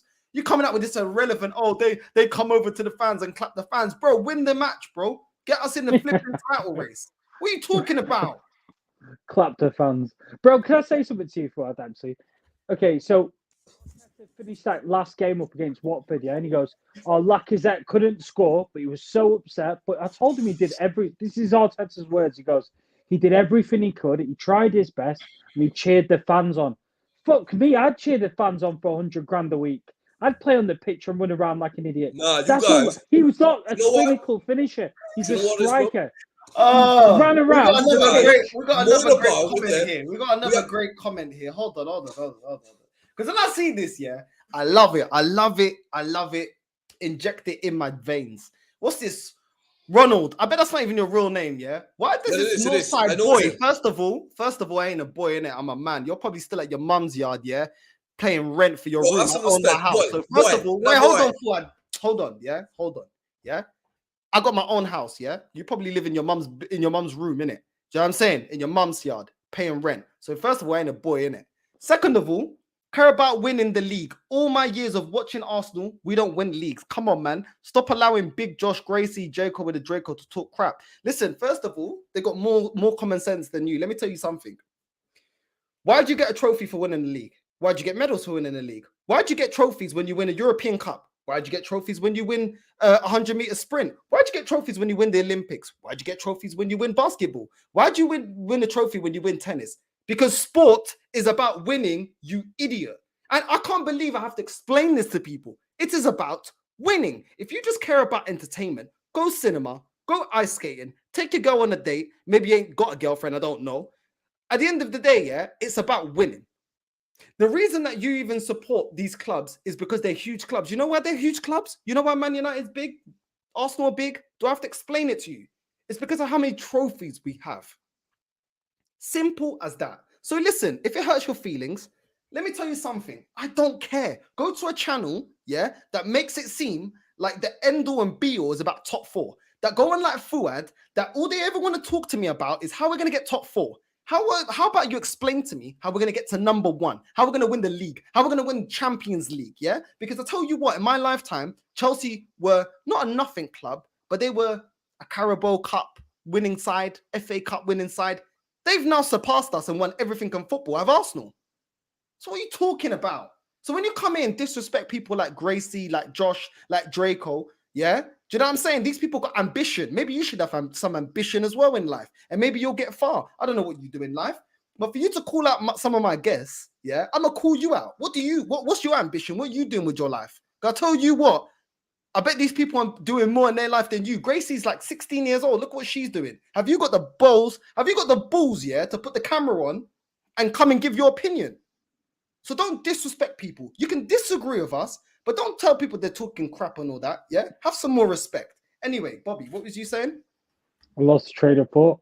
I'm just sick of it, bro. People talk all this shit, yeah, but none of them want to come on camera. How many times do I put the link out, yeah, for people to jump on right now and have their say? Most of you Arteta ain't got the balls to put your camera on and come back forward. But then when I got forward against Lee Gunner, oh, you're bullying Fuad. Come on and back your boy then. Fuad, I was on a call the other day, right?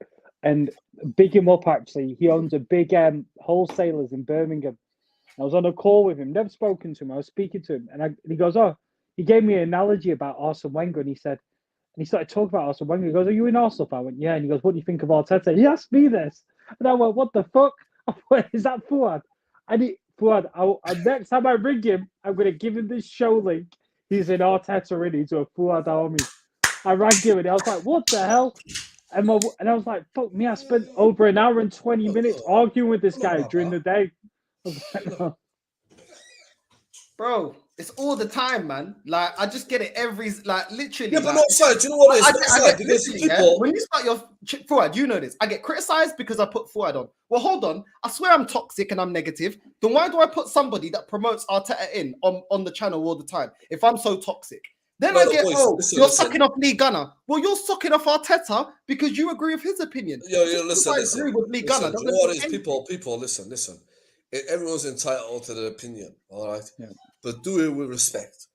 You know, a lot of people, they say I talk crap, I talk this. I just swallows it because, do you know what? I'm not going to change my opinion for no one. No side's not going to change his opinion for no one. Bobby's not going to change his opinion for no one. And everyone got their own opinion. But it's all, at the end of the day, it's all respect. You know, I don't believe a word they say. They don't believe what I say. But it's the word. But look at us. We all get on.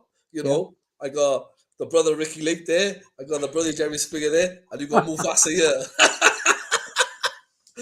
Bobby, bro, that Batman film, it was absolutely amazing, bro. Absolutely sick. Have you seen it? You go watch it, bro.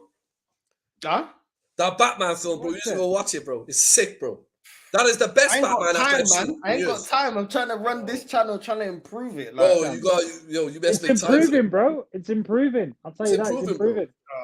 Bro, you know what? Yeah, you know what? Yeah. AMT video, bro. I watched your AMT video. I objected. You know what? I objected to everything you said. Big up to my brother, right? I thought they were great points. Then I looked through the fucking comments, and I was like, Jesus. And I went, fucking hell, all these are so deluded, these fans. The comments they were saying, oh, this guy's so negative, they're so negative. We beat Watford for crying out loud. I was like, fuck me. We beat Watford. And I thought, fucking hell. And I thought, you know what? Fair play to you, bro. You just went down to the stadium. So I thought, shit, did you do a watch along for that game? What's that? Yeah. You did a watch along for Watford? Yeah. How did you get from there straight to the stadium? I'll tell you off air, innit? Nah, but love, man. Listen, at the end of the day, yeah, all these they don't get to me, but I get tired of hearing people talking crap, bro. Like, at the end of the day, yeah, I don't think anyone can say nothing to me. Me and Fuad have opposite opinions. Fuad is on the channel. Anyone that disrespects Fuad, I always have his back, online and offline. Do you know what I'm saying? So I don't have no agenda. You don't have to agree with me. Even when I go through the comments, I read every comment, whether they're in favor of me or Fuad. I don't miss it. Fuad even goes, oh, read that. Cool. North side, you're so negative. I read it, but don't be disrespectful to a 16. Yo, where's 16-year-old girl? Go through the comments. Go through the To be comments. disrespectful to a 16-year-old girl in Gracie, bro. Come on, have some respect. Yeah, that's harsh, man. She's a kid. Come on, man. She is a kid, man. She's an intelligent girl. She's an intelligent girl. You got to be honest, yeah. So, I'll be honest with you. What is she? 16. She's 16. She got more to have the than balls these, man. to have the balls to go and doing. I'm 3 times older than her. Not 3 times, not far off. But I'd say I'm a lot older. I'm 22 years older than her, and I would have never done that at 16. I wouldn't do it at 30. Forget about that. You know what I mean? So I'm nearing a 40, and I wouldn't have a YouTube channel. But I'm just saying, look at the balls it takes. He has got a valid point, this guy here. Read that. If we beat Brentford and Everton, and if Xhaka didn't happen at Man City, we would have been 57 points with 3 games in hand. And if we won those 3 games, we would have been 66 points, 3 points behind Man City. Shoulda, woulda, coulda. Do I care? No, but he's got a point. Do you know why? Do you know why he's got a point? And Fuad, you think this is a good point for your argument? It's not. So what this brother is saying, he's turning around and he's saying, look, if the team made adjustments, pick up on points. So you're telling me through the rest of the season, if we didn't have Xhaka and we bought a good person in January, if we didn't have Lacazette, who all he does is miss chance after chance after chance, January, we would finish higher. Bro, it's not impossible. What the hell, God? I really don't know what you're trying to say. January is not impossible. I really don't understand that. It's still a month. Let me get my violin out, window. You know what? You know what it was? Yeah, when Fuad couldn't find another excuse for us not doing business. No. Do you know what it is? He said, bro, we can't. Arsenal can't buy players. Newcastle got Arab money. That's what you said. That was your. You know what, bro? It's like yo. You know this buffoon here. You got the buffoon and the parrot, bro. That's what it's like. You repeat each other's sugar. Oh my days! Difference between Arsenal and winning teams. Inter fans made pressure for Inzaghi because we had not won 5 matches in a row before the weekend. We are second and have 1 match less than Milan. Well, listen, your fans have ambition while Fuad is celebrating coming fourth. League position doesn't matter when you're first. The aim of sport is to win. Exactly. That was aimed at you, Fuad. Exactly. Fans like Fuad are always happy with not winning the league. They don't mind, bro. 18 years of counting. Listen. Tell me. Fuad, we have a saying here in Trinidad: when your neighbor's house is on fire, wet yours. We have to raise the standards of this club. Well, we gotta start somewhere. This club gotta start somewhere. We must not excuse or accept mediocrity. A team has to be built with purpose to win. Facts. And that's a fact. Both sides spitting facts. Well, this is it. Well, with all due respect, all right. All you gotta understand, all right. No. The fact of the matter is, this is a fact. And every fan will agree. You put pressure on your own manager. You said he has to go if he doesn't get top 4. No. I'm saying to every fan, besides Arsenal fans, are the worst fans ever, especially Arteta fans, would agree. You got to start somewhere, right? Get top 4 football, bring in players, because when you get top 4 football, it'll attract the players below you. Okay, let me tell you this. Okay, let me tell you this. Let me finish your argument because I'm sick and tired of you saying this. Let me tell you this, yeah?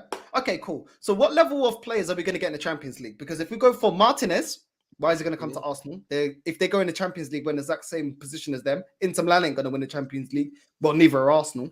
Because who else are we going to go? Wait, hold on. Who else are we going to go for? Haaland? Why would he come? He's never going to come here because he can go to Real Madrid. He can go to Bayern Munich. Okay, cool. So this is a youth project, remember? So are we going to go for Mbappe? Oh, wait, hold on. Why would he come here when he can go to Bayern Munich? He can go to Barcelona. He can go to Real Madrid. He can go to all the big... Hold on. When you're talking about we're going to attract really good players, yeah? The caliber that we're looking at isn't the caliber that's going to get us to win the Champions League. So what's the point being in the Champions League to get slapped in the Champions League? Because anybody anybody that is good enough to get in the top 5 teams in the world isn't coming to Arsenal, which is why Vlahovic went to Juventus, because they're winning now. When we come up against any team like Juventus, Bayern Munich, Real Madrid, Barcelona, they can match the wages that we can give. But you know what else they can give? A proper manager. And also, they can have the guarantee of actually potentially winning a Champions League. We have never won a Champions League, and we don't look like we're any closer to doing that. So it sounds all good on paper saying, oh, we can attract better players. We couldn't even attract Vlahovic, and he is not even on the level you're crying, of Mbappe. you're crying about, you know what? You're crying about Vlahovic. Who cares about him, bro? Even if we say João Felix, João Felix has been another player. Hold on, João Felix has been another player. Because you keep repeating this crap all the time, yeah, and I'm sick and tired of it.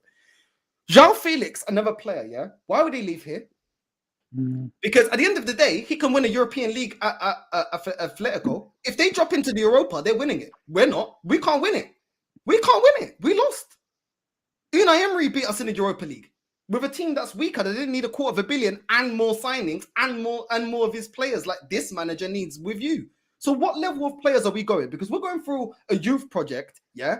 Well, all the youth don't want to come here. Adeyemi's been linked to Liverpool and PSG. Why is he going to pick Arsenal? Why? Because you support Arsenal. Think about it as a player. Why am I coming to Arsenal when the players that are world-class are leaving Arsenal? The players that are world-class don't want to stay at Arsenal.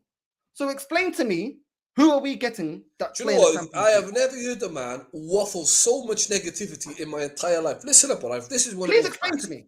I explain to you now. You just said Djokovic, or he never come to Arsenal. You went to Juventus. Juventus are on how many points? 53, and AC Milan on 60 points. They're fighting again in the Champions League, so there's no abuses there. Let me tell you something, right? The players we missed out on, all right, I still talked about till today. No one, only you Arsenal and Wenger out fans are talking about Djokovic. The man everyone's talking about in this present moment is Karim Benzema. We were linked with him, and people talk about him today. Who cares about Djokovic, bro? Ain't no one going on about him. Did Benzema come to Arsenal? No, but that's what I'm saying. What's your point? He's not a superstar. What's your point? You my just point made is, a point that comes I made the point. My point is we missed out on better players. You just said something. Hold on, I need to pause you because you love jumping around. I know how you try it. Yeah, you just said who cares about Vlahovic? We were linked to Benzema. Why are you bringing up a player that didn't want to come here and never came and played for us? There's no point. And that's just to my point. Not only did Vlahovic not want to come to Arsenal, Buendia preferred to go to Aston Villa than come here. Guimarães preferred to go to Newcastle than come to Arsenal. But I know what you're going to say. Oh, they never cared about coming to Arsenal. They were never interested, of course, to fit your agenda. Listen, you can't have all these players linked and we weren't interested in none of them. We're clearly interested in at least one of them. Yeah? So no one wants to play for your manager. Willian terminated his contract. Yeah? Remember that. He got signed. He terminated his contract. Also, Aubameyang was more than happy to leave this manager. That's how much he doesn't believe in him. Listen, at the end of the day, people think, oh, you're negative. No, son, you're negative. Keep crying. I'm not negative, yeah? I'm sick and tired of seeing mediocrity at this club. This manager's so great, he couldn't sign Buendia. He couldn't sign Guimarães. Aubameyang was more than happy to leave. Flipping Lacazette looks like he ain't signing on. Nketiah also ain't signing on. Both these players are leaving, yeah? Should I go on? So don't tell me that everyone wants to play for your manager because in the real world, only players like bro. I have heard enough Arteta out fans. All right, let me tell you all something. All right, Bobby, take over. I'm going to go get another gin and tonic. Go get a gin and tonic. Who needs 10? Let me tell you something. To all you Arteta out fans, Prince Fuad said it right here. Buendia is shit. Shit. He ain't better than Martin Odegaard. He is shit. Martin Odegaard's a proper number 10. That's the truth. He's shit. Second of all, Arteta out fans. This guy, who cares about this Juventus, this striker going to Juventus? Who's talking about him? He ain't to be seen, bro. No, come on, all you fans, who's talking about him? Nowhere to be seen. He's ripping it up there. He's not ripping it up, bro. What's he ripping up, bro? It's the only people we're talking about in this day and age, striker-wise, is Karim Benzema, Mbappe, Haaland, Lewandowski, bro. They're the players people are talking about, bro. They're 4 strikers. Everyone else, no one's talking about. No one's interested. I think I cut in quite a late point there, but I think Northside made a great point though. What he said was, and I think this is the first time I've heard it delivered like you said it, so props to you, bro, seriously. He turned around and he goes, what's the difference if we make Champions League, right? And the reality is, under Arteta, there's no difference in the players we attract.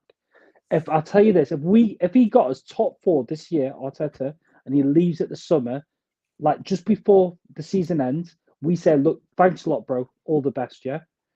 All the best for your future. No hard feelings. and we got a decent manager in, I guarantee you we attract a better caliber of player. Otherwise, with or without the league, without the Champions League, we can still attract Ivan Toney. We can still attract those kind of players. We can still attract Bazuma and all those lot. All them lot we can do anytime.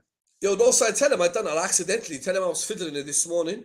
What it was, I remember I was telling you I was fiddling with it earlier on about I was just messing. I wasn't going live. I deleted it. I was just having a fiddle because I'm not used to all this computer technology thing. So that's why I never went live. But I will soon go live. There you go. You do give us a shout. We'll do a boxing stream. I'm gonna try and get someone on here too. So I'll have you on 100%. I'll try and get you, Kenny boxing people. Who have you got for this weekend then? Conlon or Lee Wood? I don't know. Conlon looks a bit, but Lee Wood, I don't know. He can punch. Yeah, Lee Wood's a banger, isn't he? I don't know, bruh. Listen, Bobby. Whatever he goes with, go to the opposite. Because when it comes to boxing, this man don't know nothing.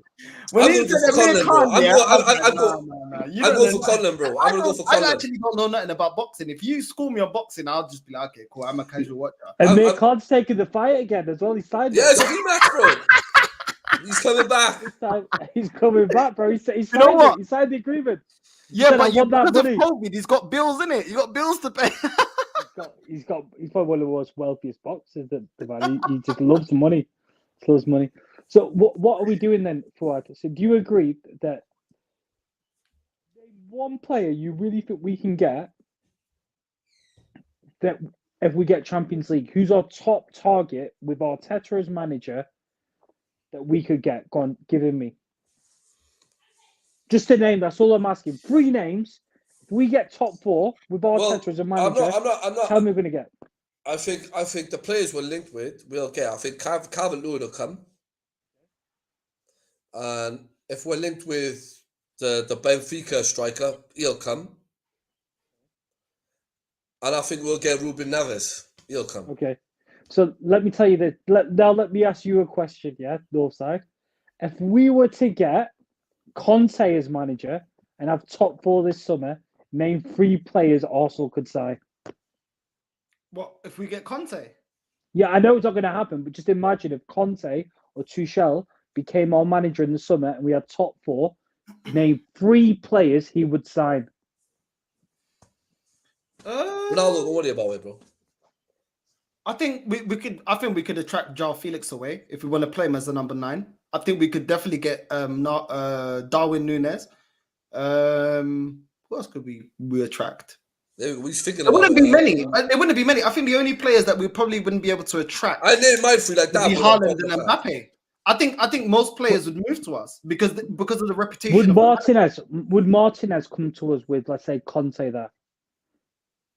Conte? Yeah. Martinez.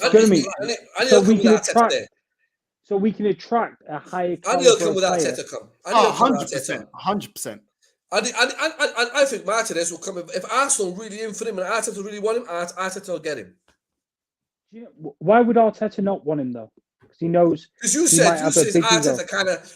Arteta, all right, can attract world class players, right? He can to serve their dinners.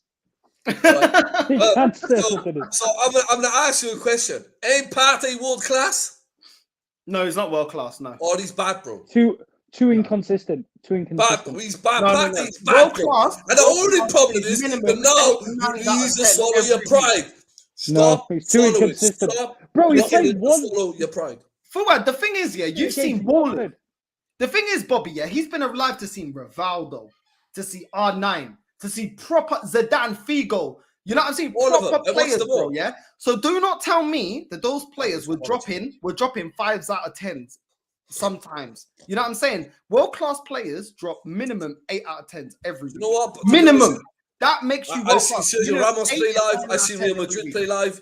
I've seen them all. But you know what? I'll tell you one of the best players I've seen live. No world-class players inconsistent. You can't be world-class. You're inconsistent. You know one of the best players I've seen live? Do you know one of the best players I've ever seen? One of the best players I've seen live. And he ripped it up, bro.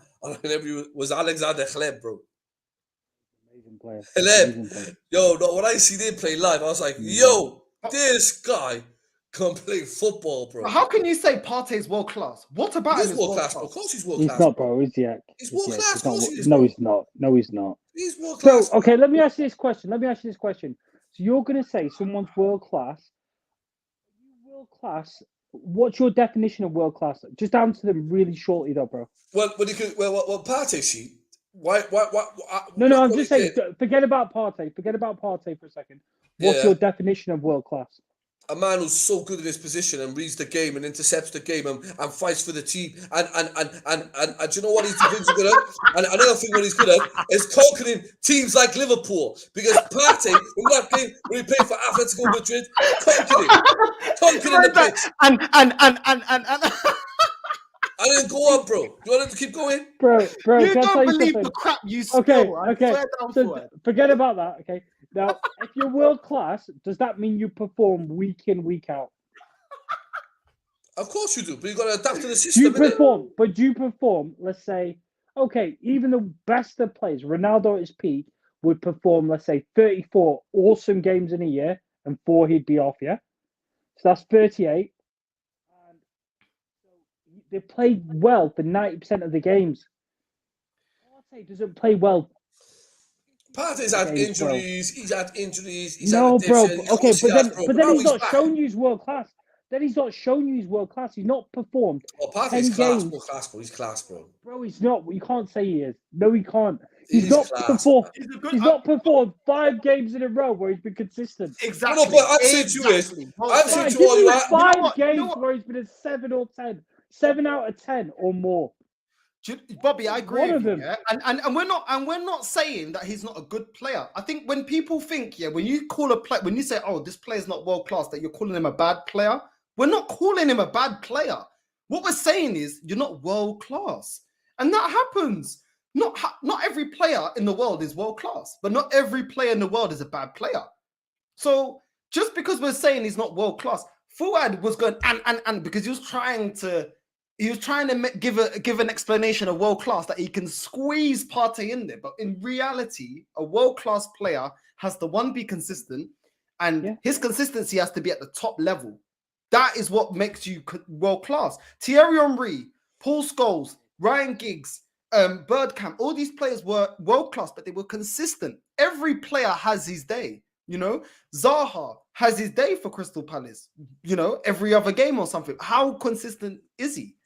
That is the difference. When you look at stats, because that shows consistency of a performance. How much can you assist? How much can you score? How much can you dispossess a player?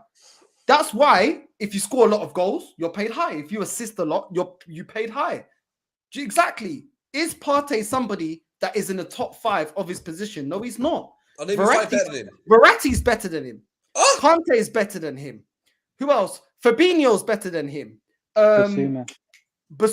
Who else is the other Man City? Declan Rice. No chance, bro. No chance in hell, bro. Declan Rice is better, bro. Yes, he is. Yes, bro. He is better. Nah, bro. You guys are just... You know what it is, all right, bro? No. Hold on. Bobby, who's the CDM that's taken over from Fernandinho at City? What's his name again? Rodri. Rodri's better than him. We've already named 6 defenders. No. 6 CDMs. I'm for me. No, bro. You guys are full of crap, bro. Nah, bro. I object. You're full of crap, bro. Let me tell you something about you.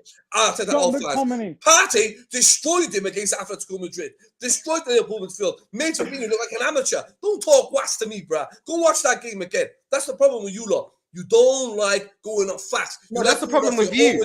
You see, your definition of a world-class player is one game. My definition of me and Bobby. No.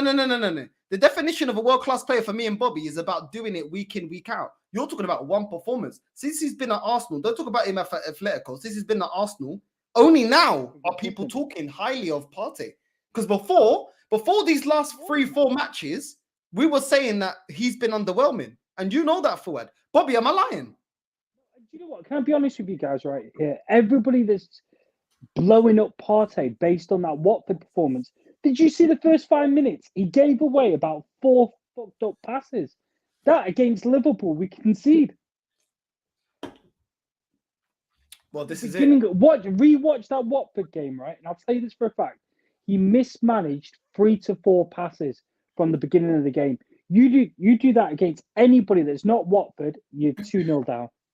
2-0 down. Money. Yeah, he had a decent game, bro. He didn't have an incredible game. Listen, Nicholas says we're just going Champions League for vibes. We are Vibes FC, exactly. G Money. If we can make top 4, if a top player has a choice of City, Liverpool, or us, where do you want to go? Play for Pep, Klopp, or Arteta? We can offer wages, yes, but win a league or Champions League, not a chance. Facts, bro. You're always spitting facts. You, Nicholas and G Money, always spitting facts. Nicholas, Fuad, did you hear what your captain Vieira said before he joined us? He said Wenger would make him a better player, so that's why he joined. Do you think players that think the same thing about Arteta? Be honest. Yes. Okay, Yes, name one player, bro, that genuinely wants to join to be managed by Arteta. Why would he want to do that? Just name one player for me, Well, please. with all due respect, though, right? First things first, that's a really, really hypothetical question because I don't speak to players who I can't turn on the phone. Hello, Martinez from Athletic Midfield. Yeah, but you seem to. But every player that's linked, you seem to discard it and say, but "No, I'm we're saying not you interested." can't. It's impossible. You I seem don't to know do players. that, though, don't you? No, but, yeah, you seem to do but that's that. a fact, though, isn't it? You're asking me a question that really you can't even do. No. Maybe a player that who you know. No. I'm gonna call you out. I'm gonna call you out because Fuad, every time I'd speak about Buendia, when I talk about Guimarães, when I talk about Vlahovic, we weren't interested. But now we're asking you who wants to play for him. I don't know. So what is it? You don't. What is it? Do you know who wants to play for him? You guys are funny. I've got no choice. Let me tell you this, right? I'll be honest with you, okay? I can't say that.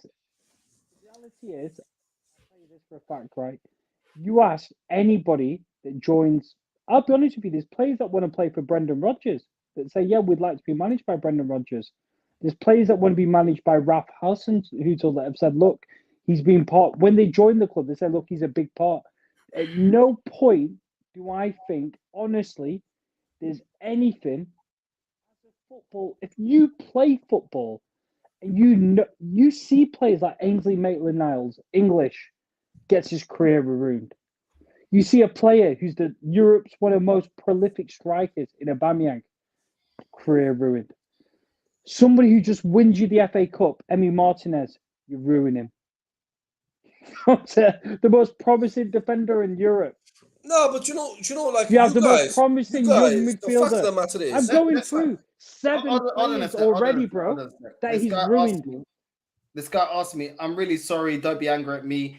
At the reason I said is because I'm angry at the moment. Sorry, bro. And then you go and comment this.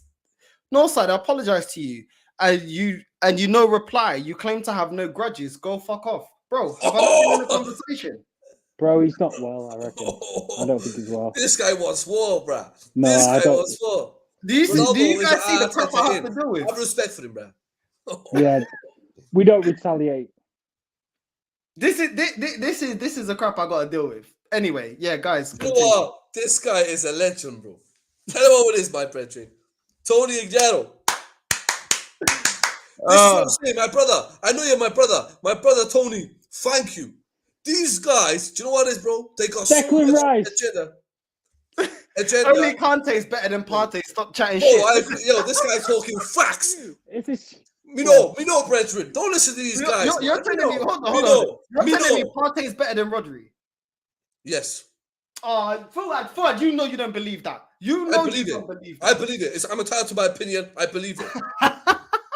There we go. Do you think he's better than Declan Rice? 100% better than Declan Rice, bro. Declan Rice only stands out at West Ham. There's all the players around him is shit. Let him go and play West Ham are higher than us in the league. No, they're not. They're not higher than us. We're fourth, mate. Get your facts right. Speak. Get your facts right. We're higher than them right now, blood. Yeah, man. That's what I'm saying. See, these Arteta out fans still think we're 12th and we're 10th. They don't realise we're 4th. Do you know what it is?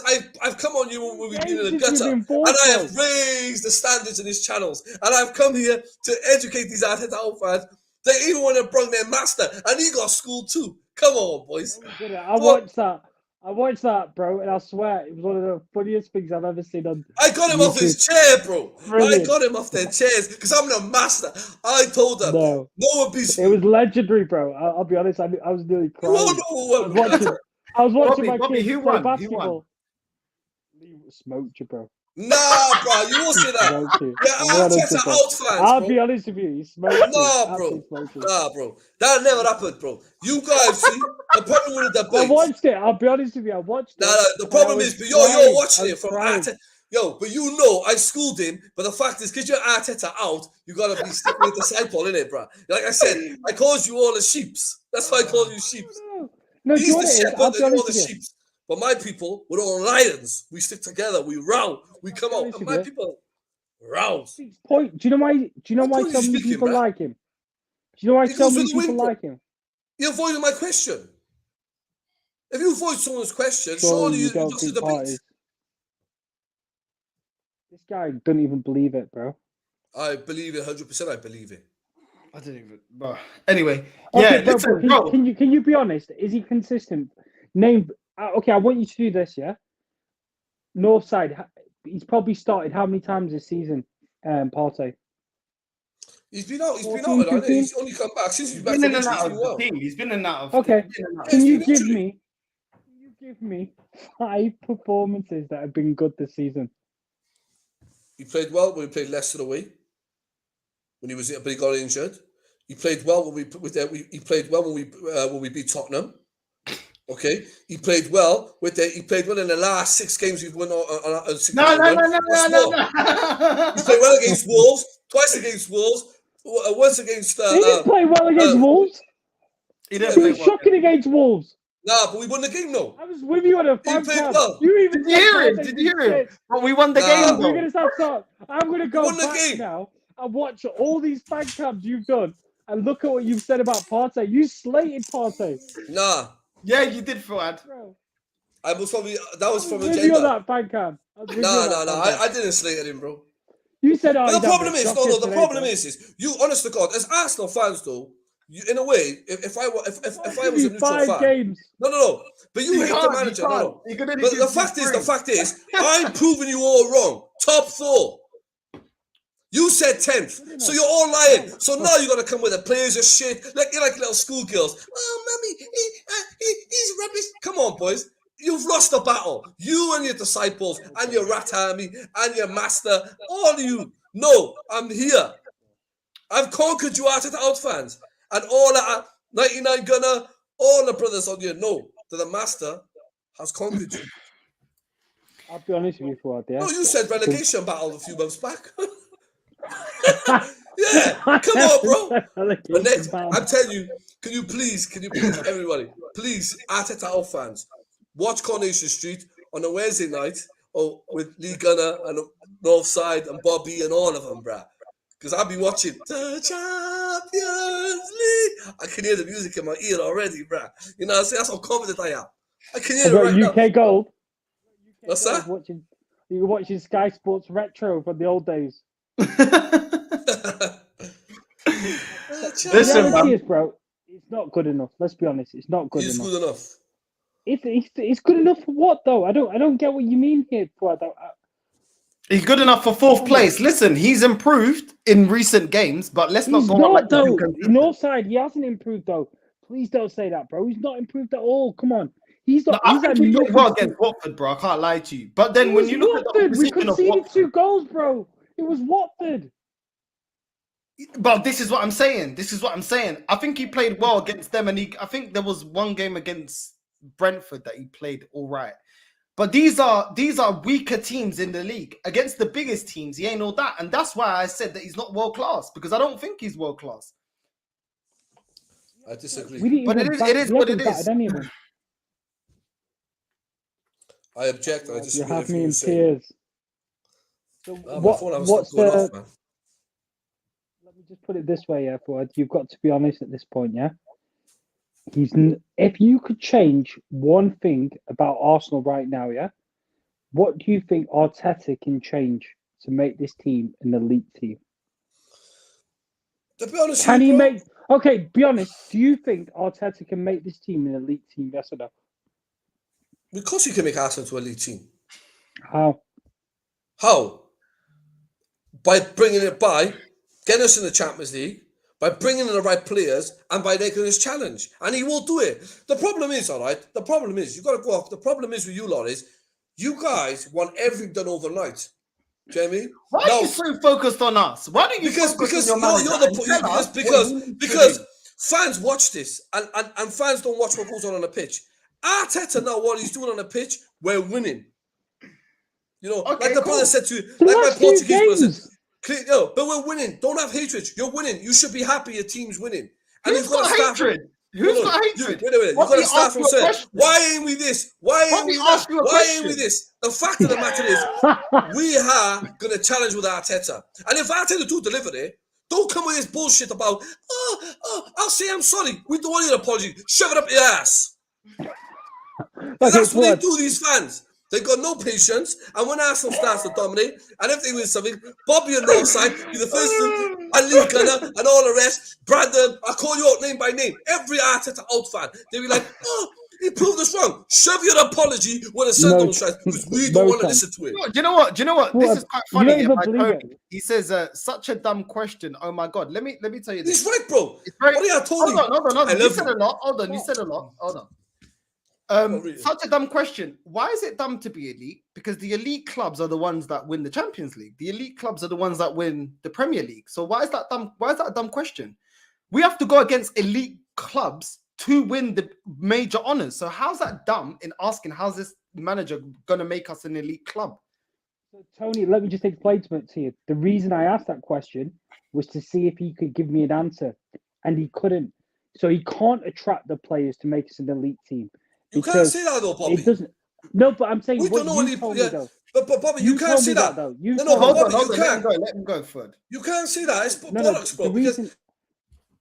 Go on, Bobby. The reason I said that to you, Fuad, how can you make us an elite team, yeah? Because before that, I asked you what players could Arteta sign if we're in the Champions League, and none of them are good enough to make you an elite team. So this guy, whoever it is, look, the reality is, you don't understand the question that shows that, look, he can't do anything to make us an elite team. Just means you're fit, bro. Not you, Fuad, but I'm just saying generally, if people don't understand, then that's their issue. But he can't make this team an elite team. Even with the signings that Fuad said he could have within the Champions League. That's what it comes down to. Mute me, bro. You guys, you Arteta out fans gotta be realistically, bro. You can't turn around. No, I like this Tony guy. Tony guy said he's a legend, bro. He knows the challenges. The fact of the matter is, if Arteta is challenging, Tony, these guys, Arteta is challenging for top 4 in his second season, what the fuck is the fuss about? This is so childish. Okay, let me answer your question. Is it his second season? The matter is, the fact of the matter is, all right, you guys were having meltdowns at the start of the season. There's 38 games left, okay? And then and you're talking about challenge. If he can get a new back four and get us in the Champions League with the only outside player is Martin Odegaard, what's he going to do when he plays his attacking players? Because you can't turn around. No. You can't turn around with all you Arteta out fans. This guy's going to get us 12. This guy's going to finish 8th again. We'd be lucky to finish in the top half of the table. But when he's going to win when we get back in the biggest competition in the world, then you've got an agenda. Okay, let me answer this question. He's going to build his own team to challenge. Okay, let me answer this question. If hold on, let me answer this question. Tony, if Arteta is challenging for top 4 in his second season, what the fuck is the fuss about? This is so childish. First of all, Tony, thank you for tuning in. I don't know if you're a new subscriber. Welcome to Northside LDN, where we raise the standards of Arsenal fans. Second of all, let me answer your question. The aim of the sport is to be first, not to be fourth. So I don't really care about, we're getting in top 4. How do we move on from that? Because he's been brought in to win the league. And if he's not, then it just proves mine and Bobby's point that this club is not about winning the title. Second of all, it's not cemented that we're getting top 4. Okay? So at the end of the day, I don't know why you're acting like, because we're in the top 4, conversation is over. No, it's not. Yeah. He's been backed more than the majority of the managers in this flipping league. Yeah. Most of the managers in Europe. Even in Europe, let's even say Europe. Yeah. $250 million. He's been backed in all his decisions, big decisions, whether right or wrong, he's been backed. And yet people like Fuad are still telling us that he needs more players and needs to be trusted even longer. At the end of the day, it's a results business. Yeah. If he finishes fourth, he's only finished one place above Unai Emery. And Unai Emery didn't spend $250 million. This guy spent $250 million and we're only moving at 1 point 3 years on. Tell me how that's good. Tell me how that's progress. They ain't progress in my mind. And also, Unai Emery, I think Unai Emery was only 2 or 3 points off the top 4. And with a squad that Fuad has told me so many times, which I do agree, that squad was very weak and that squad wasn't very good. We had Monreal, we had a lot of players that weren't good enough. And that manager, hold on, because you said a lot. Let me land. At the end of the day, don't tell me top 4 is progress after $250 million spent and 3 years on. When the previous manager, 3 years before, finished 5th. So at the end of the day, this is what annoys me, and this is why I had the interview. It annoys me, man. Yeah. Because everybody always telling me about top 4. Like I'm supposed to be grateful for being top 4. But I want to be number 1. In it to win it, bro. You got to start somewhere. Be in it to win it, and you got to start somewhere. You can't turn around, all right? And listen, you guys talk about, okay, Conte's a top manager. He won the league, all right? All right. Why do you? Let me explain. No. Because I'm sick of this. Yeah. Why do we only start now? He's been in the job for 3 years. If I can take it even further back, this process started 18 years. How long do I need to flipping wait until we start challenging? How long? It's annoying, bruv. He's been in the job 3 years. Don't tell me I need to keep waiting and being patient. It's annoying. Yeah. I've been waiting the longest. We have been waiting the longest out of the big 6 in this club, in this flipping league. How much longer do I need to wait? Get out of here, man. I'm sick of all this. Oh, you got to be patient. It's always back on the fans. No, put the energy back on the club because they're the ones that turned down flipping Highbury and told us we're going to the Emirates to compete with Bayern Munich. And I'm still waiting. So don't give me that crap, man.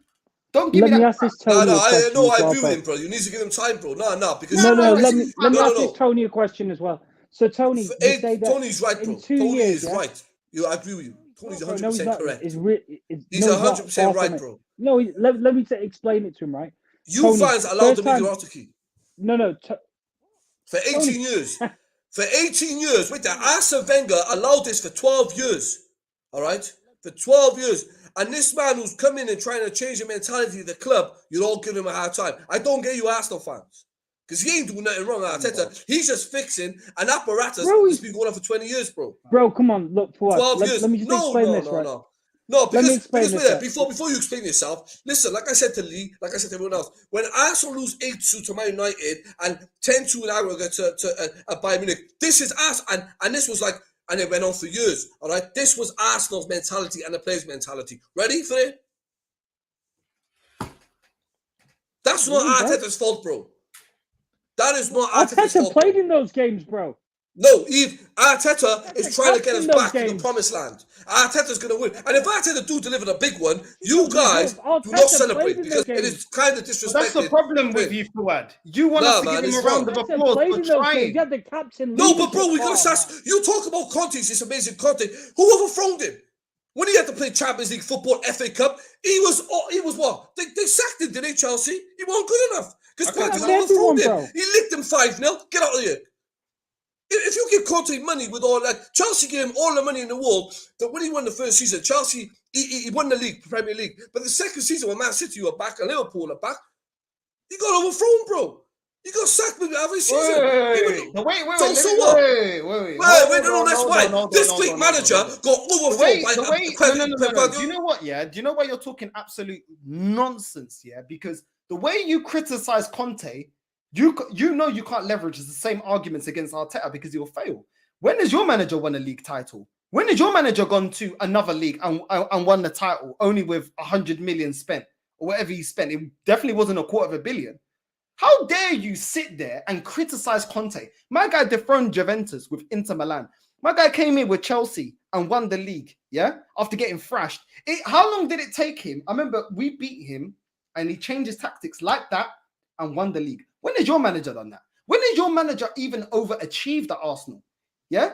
When is he overachieved? Because this man has overachieved everywhere he's gone. Yeah? And this guy has won leagues. Can you say the same for your manager? This is what I'm saying. Like, you're talking with all this chest as if Arteta's won flipping treble. He's won the Champions League. What has your manager done in the world of football? Apart from win the FA Cup. What has he done? Apart from setting my club backwards. Even Emery, that wasn't good enough for this club, didn't set us as far back as your manager. Yeah, true. How dare you talk about Conte? Your manager hasn't even done 5%. No, listen, he ain't doing good at Tottenham, innit? Bruv, get out of here, man. No, he ain't doing good at Tottenham. Fuad, He ain't doing good at Tottenham. He ain't doing good at Tottenham. Okay, if you really want to compare Emery, if you really want to compare... No. You want to say Arteta and Arsenal and Tottenham got the same amount of squad. Look. Bruh, 3 games in a row. Oh, he beats Man City and he also loses to Burnley. Look at this. Bro. He's got to be your brother. If wait, what's this?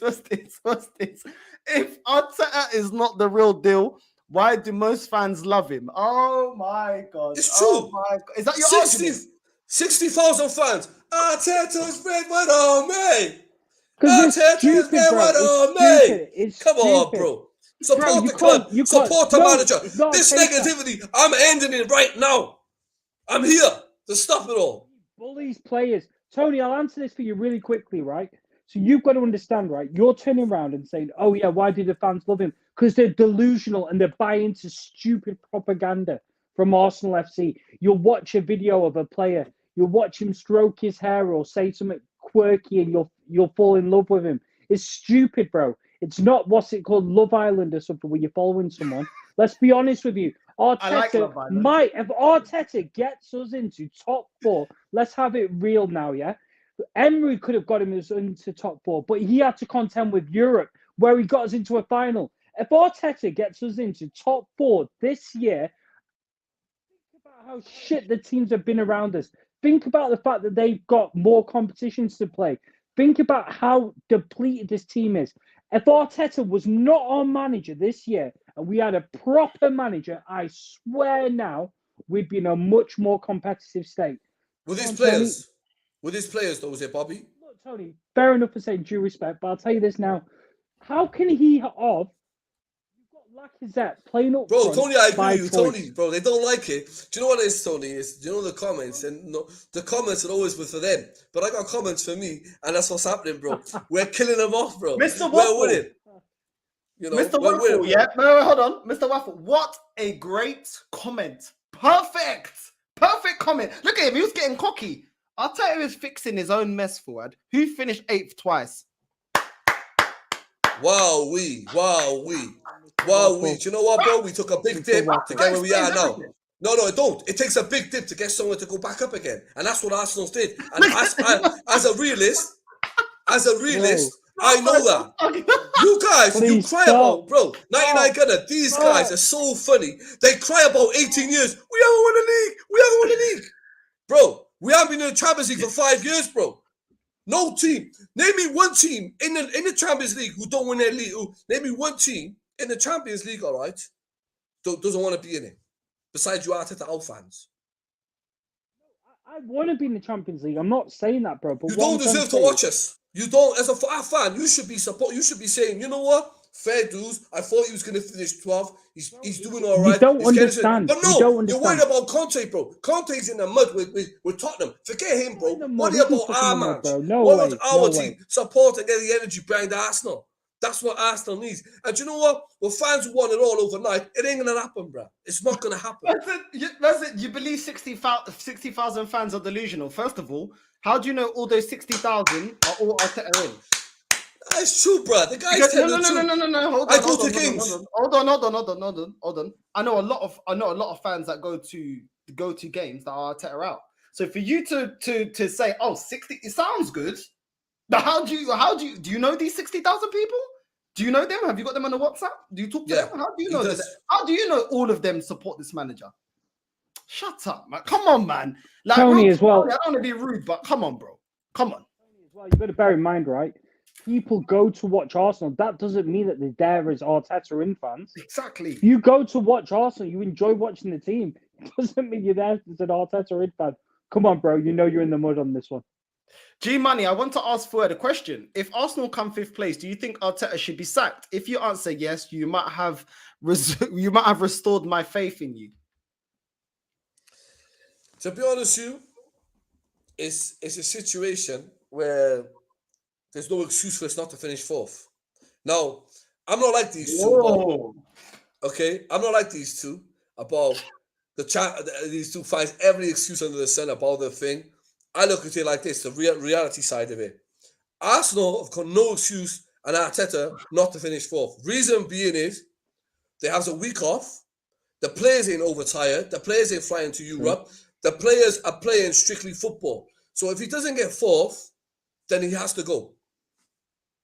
Because we won't get fourth next season and we won't get things. So if we don't get fourth this season, for us to be back in a big competition, for us to improve, to bring the players we want to attract and the players who we need to bring in, then the fact is, if we don't get top four, I think Arteta needs to go. Because I know then we put all out, we sacrificed, we got to be honest with ourselves, Arteta in France. We sacrificed the FA Cup to get Champions League football. We sacrificed all the competitions. So we need to be persistent and consistent and get what we're fighting for. And that's get top four. So ask Arteta, if we don't get top four, I'll have to admit it, because I did say it to him, so I know I've been writing him up, he has to go. Because that means fair play, bro. Fair play. That means he's proven a point to Arsenal fans that he can do it. Because you can't really, like, Chelsea's on a turmoil. Even Chelsea, I'll be honest with you, Man United are in a turmoil.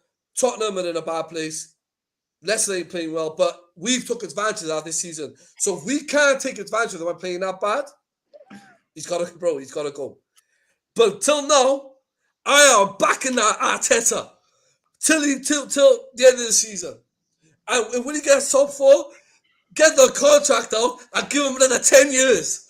No, bro. If they do that, yes, I swear, I'll never. If he gets top four, I'll tell you this, right? Get that contract out and give him 10 years.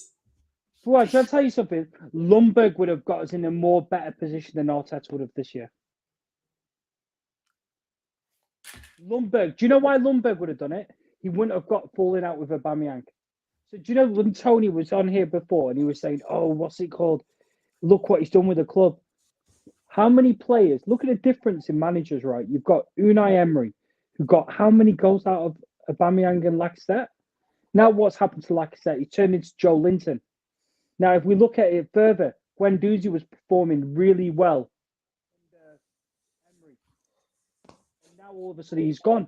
You can just look at the players Emery managed and look at him now. And look at him now.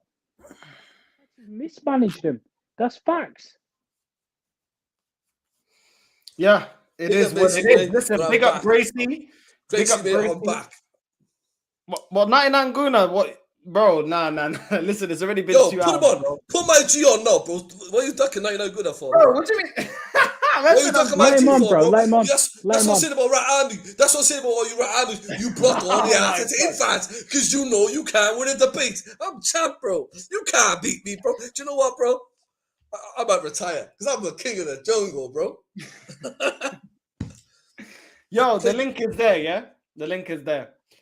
Jump on 99 Gooner, bro. I call you backers. Last time 99 Gooner was ducking me, bro. I put the link out, he didn't come on. I got your backers. If they because I got your back, bro. These Arteta out fans can't say nothing to us no more, bro. They're all in the pit. Forget them, man. They're in the pit, bro. So pitted down, bro. You know what?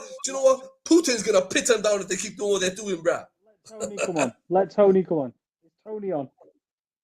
Tony, jump on my brother. The link is there, Tony. If you want to jump on, jump on my brother, Tony. Jump on my brother. I'm waiting for all you Arteta in to jump in, jump in, my brother. I got your backers. Forget these guys.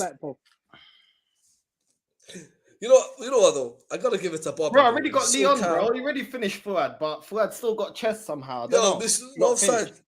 Lee Gunner, bro. Lee Gunner's dead out here, bro. He haven't gone live ever since, bro. Him and Jez and Kenny haven't done a show since, bro. Why is that, bro? Because he knows the Arteta army is coming for him. You know what I'm saying? That's why, you know what? On Tuesday, they had a private show, him and Eunice and Northside. They didn't go live, bro. They recorded it, pre-recorded it. They know what won. You know when you hide behind recordings, you know who won the war, bro. You know what I'm saying? I'm waiting for 99 Gooner. Where's your boy, man? 99 Gooner, jump on, bro, whenever you're ready, because this guy... Whenever you're ready. I'm not going to wait here all night, bro. Wait here to give him 2 hours. You're ready. Give it to us. Okay, boys, look, I'm going to bid you both adieu. Have a good one. And if you need to, any of you need any tips for this weekend? in terms of what you think the score's going to be? Yeah, what's your match prediction? What's your match prediction? Go on, let's go. I predict 2-1 to Arsenal. 2-1, yeah? Is this your 9-9 Gooner? Hello? We're here. Big up the car. Big up the podcast, firstly. What are you saying? Big up my boy Fuad. Big up, bro. On. Big up, no. My brother. Well, come on, bro. These guys. What did you want to say? Listen, man. What did you want to say? Trusty the process.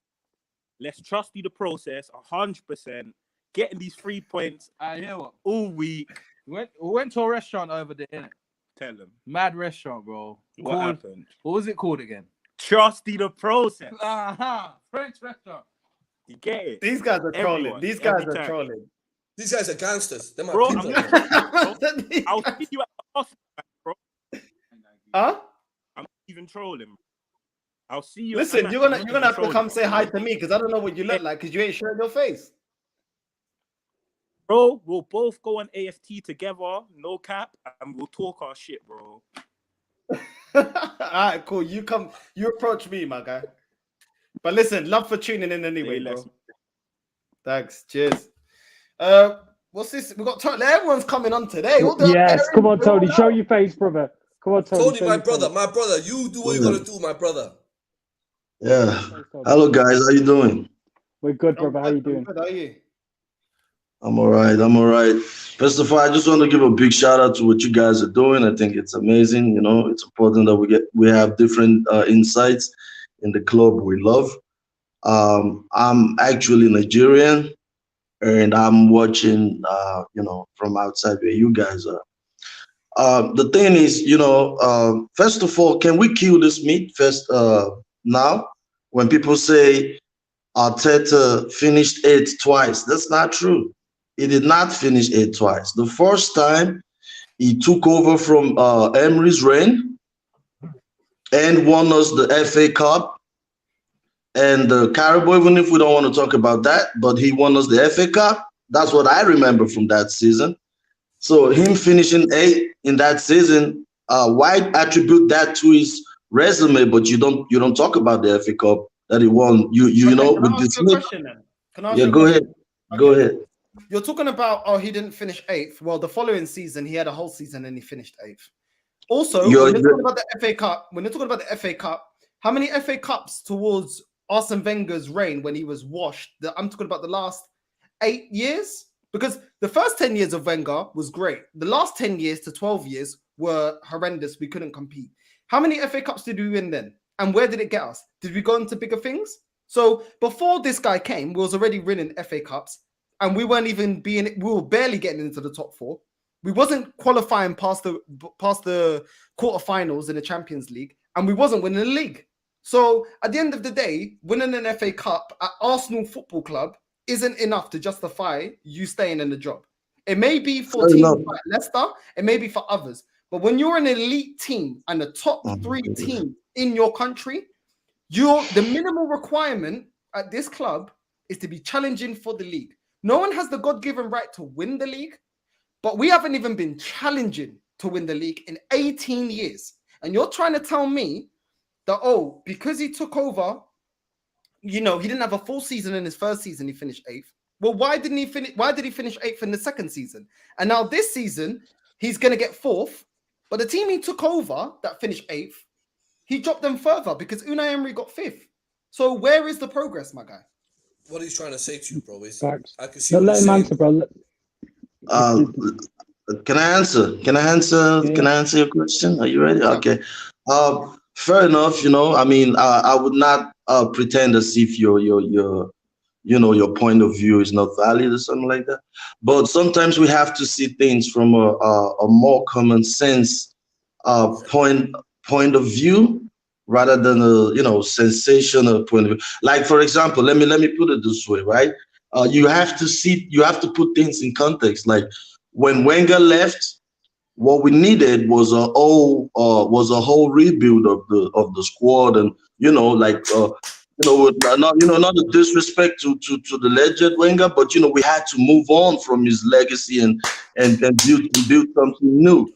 But when we brought in Emery, the mistake we made was Emery was continuing with the status quo. It was like we were acting like we were Real Madrid, for example. Like we already had this base of the team, and all we needed was to buy one expensive or two expensive players, and they would challenge you for the league or something. But that's not the reality, right? The reality is right now, Liverpool and Man City have successfully, patiently built themselves to the position that they are right now. And that's the difference between these fans and us sometimes, because they were able to be patient. You're they had all the manager had beat the status quo. Okay, cool. Your manager is going down a youth project after he knew it was failing with Willian, because when his first couple. But that's your opinion. But that's your opinion. Hold on. It's not an opinion. It's not an opinion because Willian scored 1 goal in the whole season. 1 goal. Yeah. And we put all managers. Hold on. Let me land. He changed his tone and turned it into a youth project once Willian terminated his contract. That signing didn't work. Then we got David Luiz. Yeah. Let me give you this. Yeah. You're talking about this that what was happening under Unai Emery wasn't working. Well, it got us 5th, bro, and it got us points. 2 or 3 points. You didn't understand what I was saying. When have we ever been? I understand what you're saying. They don't. They misses the point. They always miss the main point. You didn't understand the point. You're telling me. No, he's right. It's still great under this manager. It wasn't a slide. It wasn't a slide. Excuse me. It wasn't a slide on. Hold on. Because when I'm making a point, hold on. Are we yet to wait? Unai Emery, got us 3 points off top 4 and got us to a Europa League. And got us to a Europa League final. When has this manager ever matched that? When has he matched it? Because he spent more money. No, but bro, you don't get what he's trying to tell you, bro. You don't know what he's trying to. What he's trying to tell me? You've missed the point, bro. This manager. What he's trying to say is, what he's trying to tell you is, even with Unai Emery, there was no structure at the club, bro. Exactly. The structure ain't working. No, but the structure's got worse. That's not Mikel's fault. That's not Arteta's fault, though, right? No, Tony. It's not Arteta's fault. Bobby. Okay. You're the educated man. Let me ask this. What he's saying makes sense. It's not Arteta's fault. And you both know it. Makes sense, bro. It does, bro. It does. Bobby, can I ask you a question? No, hold on. Go on, Bobby. Go on, Lan. Let me just explain something. Okay, Tony, so you said that Emery came into a squad that was disheveled with no structure. So he left the team failing, right? That's what your exact words were, because there wasn't a good enough team in place. Yet, like Northside said, he still achieved more with a more disheveled team. So if you're claiming that when Wenger was in charge, the squad was at its very worst when somebody first comes in, which is factual, right? As soon as somebody comes in at its very worst stage, that's the weakest it's been. So this is your words, Tony, right? So he's gone in. He's got that team to a European final. He's competed in Europe, obviously, because he's got him into a final. He's contended with it. And within his first season, he's got us top 5. And we're off 3rd by how many points? 2. So your words, Tony, are that you're saying to me, oh, he's got us in a position. Arteta's had to deal with the worst of situations. Please, I'm gonna have to interrupt you, please, because I'm not allowed to speak. You know what I'm saying? You've got to understand though. Emery's gone in at a very weak point, and then Arteta's come in, right? Arteta's then come in with an improved team to what Wenger had. No, Arteta built his own team, Bob. Come on, bro. You can't. But it was stronger. You guys are biased, man. Go on, Tony land, brother. Let Tony go. Tony, go on. Let Tony land because he's educating you guys. Okay, cool. Thanks.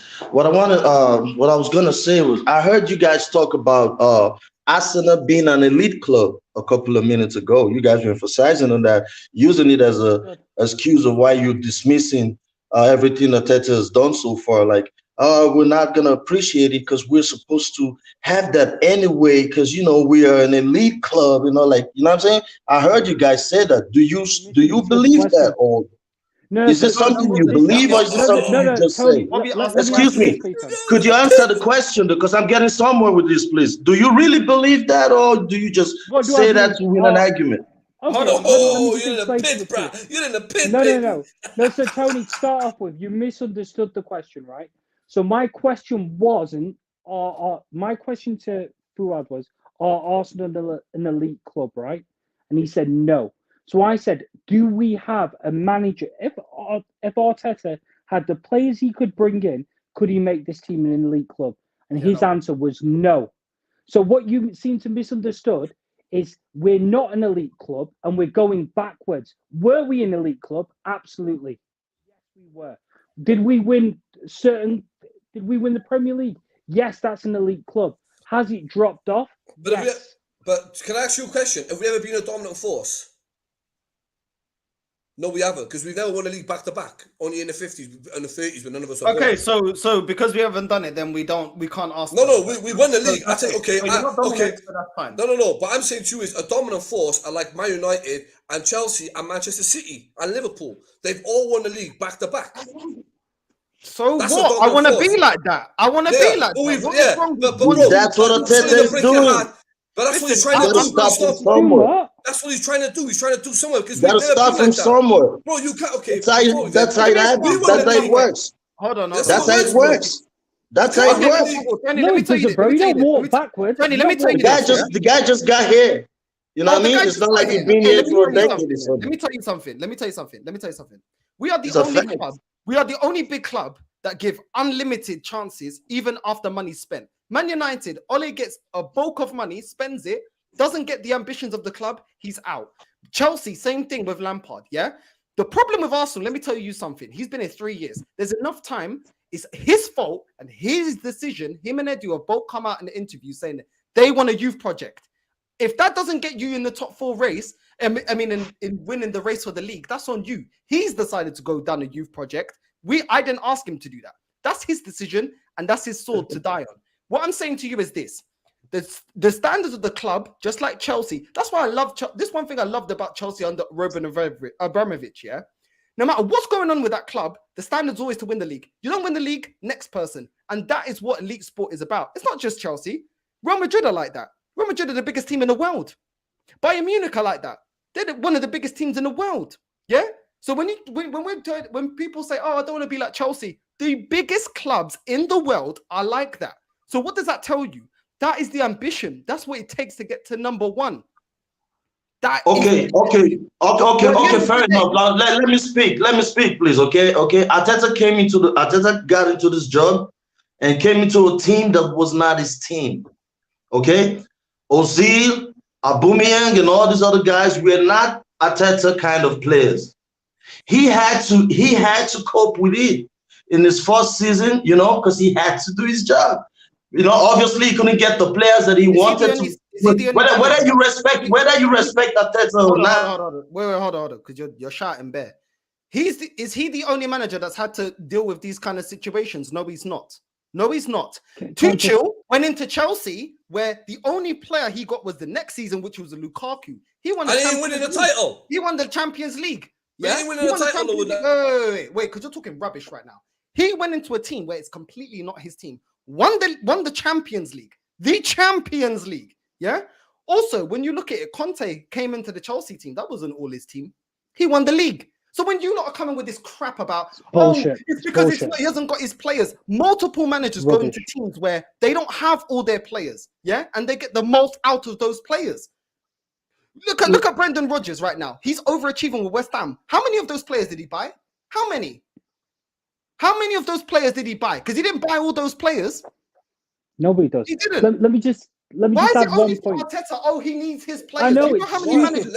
I agree. Let Tony speak, bro. No, 1 second. You get it right, David Moyes. I need to go, bro. I can't stay online forever. It's about 2.5 hours. I will let him have his say, but I need to go. All I want to say is this 1 point, then I'll go right. I mean, it's your show. You could do what you like, but still, I'm just trying to, you gotta let me speak my speech. Have your say.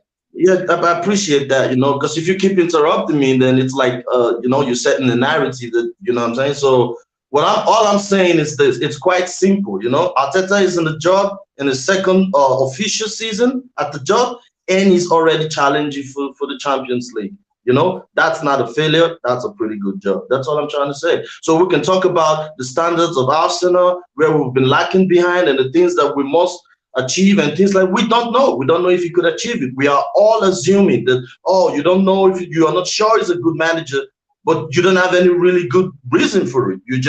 That's just how you feel. So why not wait? You know what I'm saying? You can't say he's already here for 3 years. What did you expect him to do? He's rebuilding a squad that was already a mess. He had to let Ozil go. Ozil was one of the key players under Emery. So how long would you give him?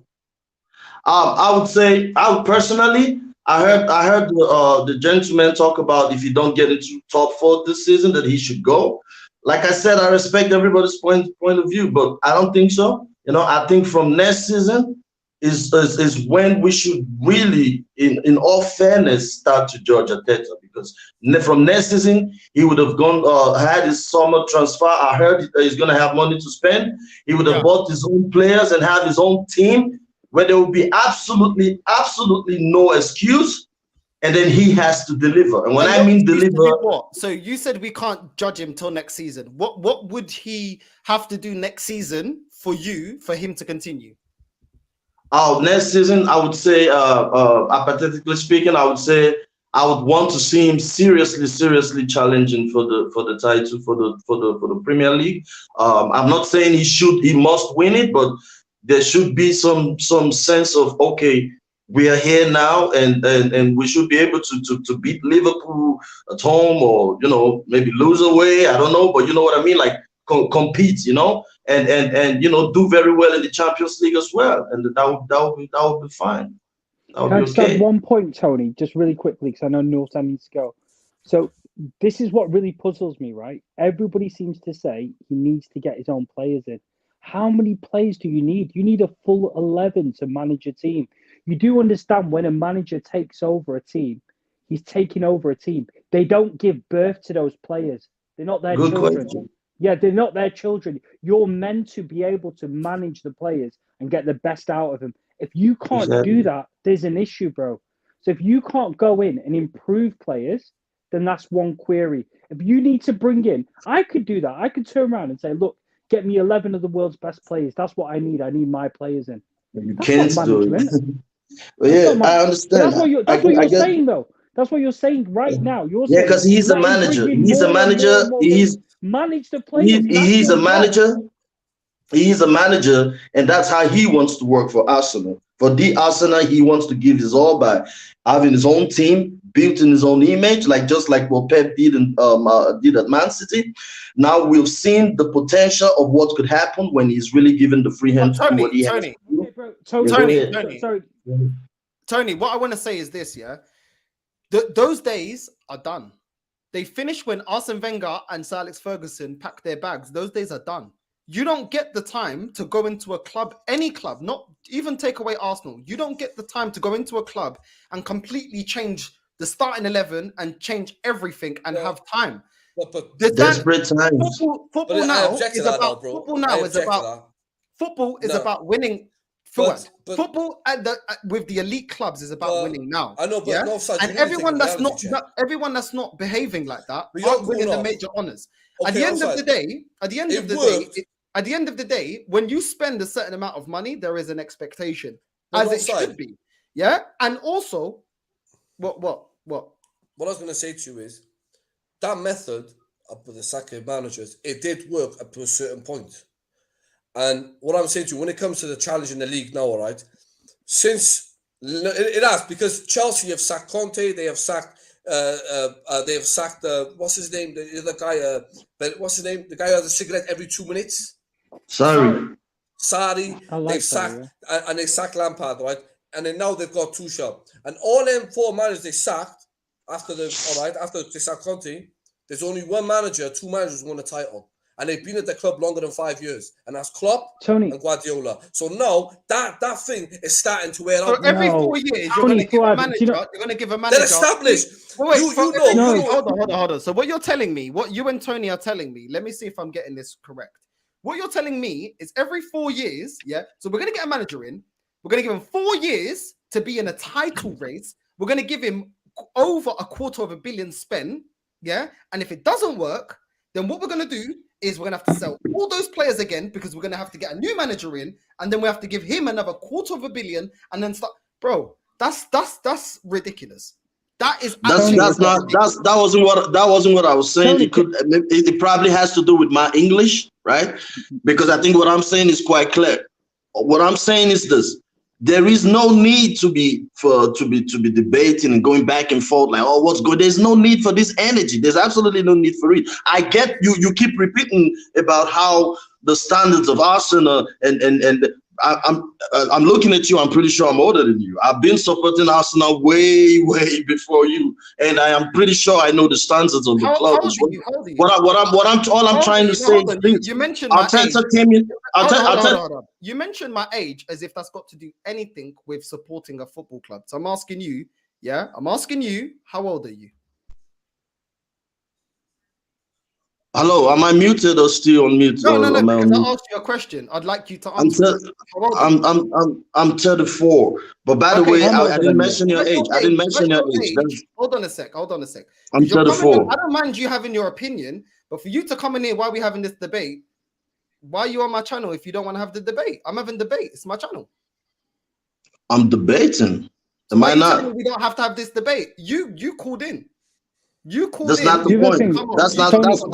That's not the point. I think what I'm trying to say is the debate has to come from a I don't think it's, we are here talking about if we are dismissing what Arteta has done so far. For me, there is no debate about that. That's pretty clear. You know what I mean? Tony, everyone can see it. Tony, I want to ask you something really simple, okay? This is a really easy question, yeah? You said the biggest thing that griped you was when we mentioned Arsenal should be an elite club. Do you know what you've turned around and said? You've said he needs more players. At the moment, he's outspent the elite clubs, right? So how can he outspend the elite clubs and you still expect him to have more players next year, which means he's going to outspend them again? So we'll outspend the elite clubs, but we won't expect elite results. I'm a fan. I'm a fan. Stupid. I'm a fan. I'm not in the board. I'm a fan. Bobby, I object to that. One at a time. I'm not a fan of directors. That's none of my business. Bobby, he's bought his players in, all right? He bought his players this season, all right? With it. And none of you. No. He bought all his players when he wanted his players this season. He bought most of his players and spent most of his money this season.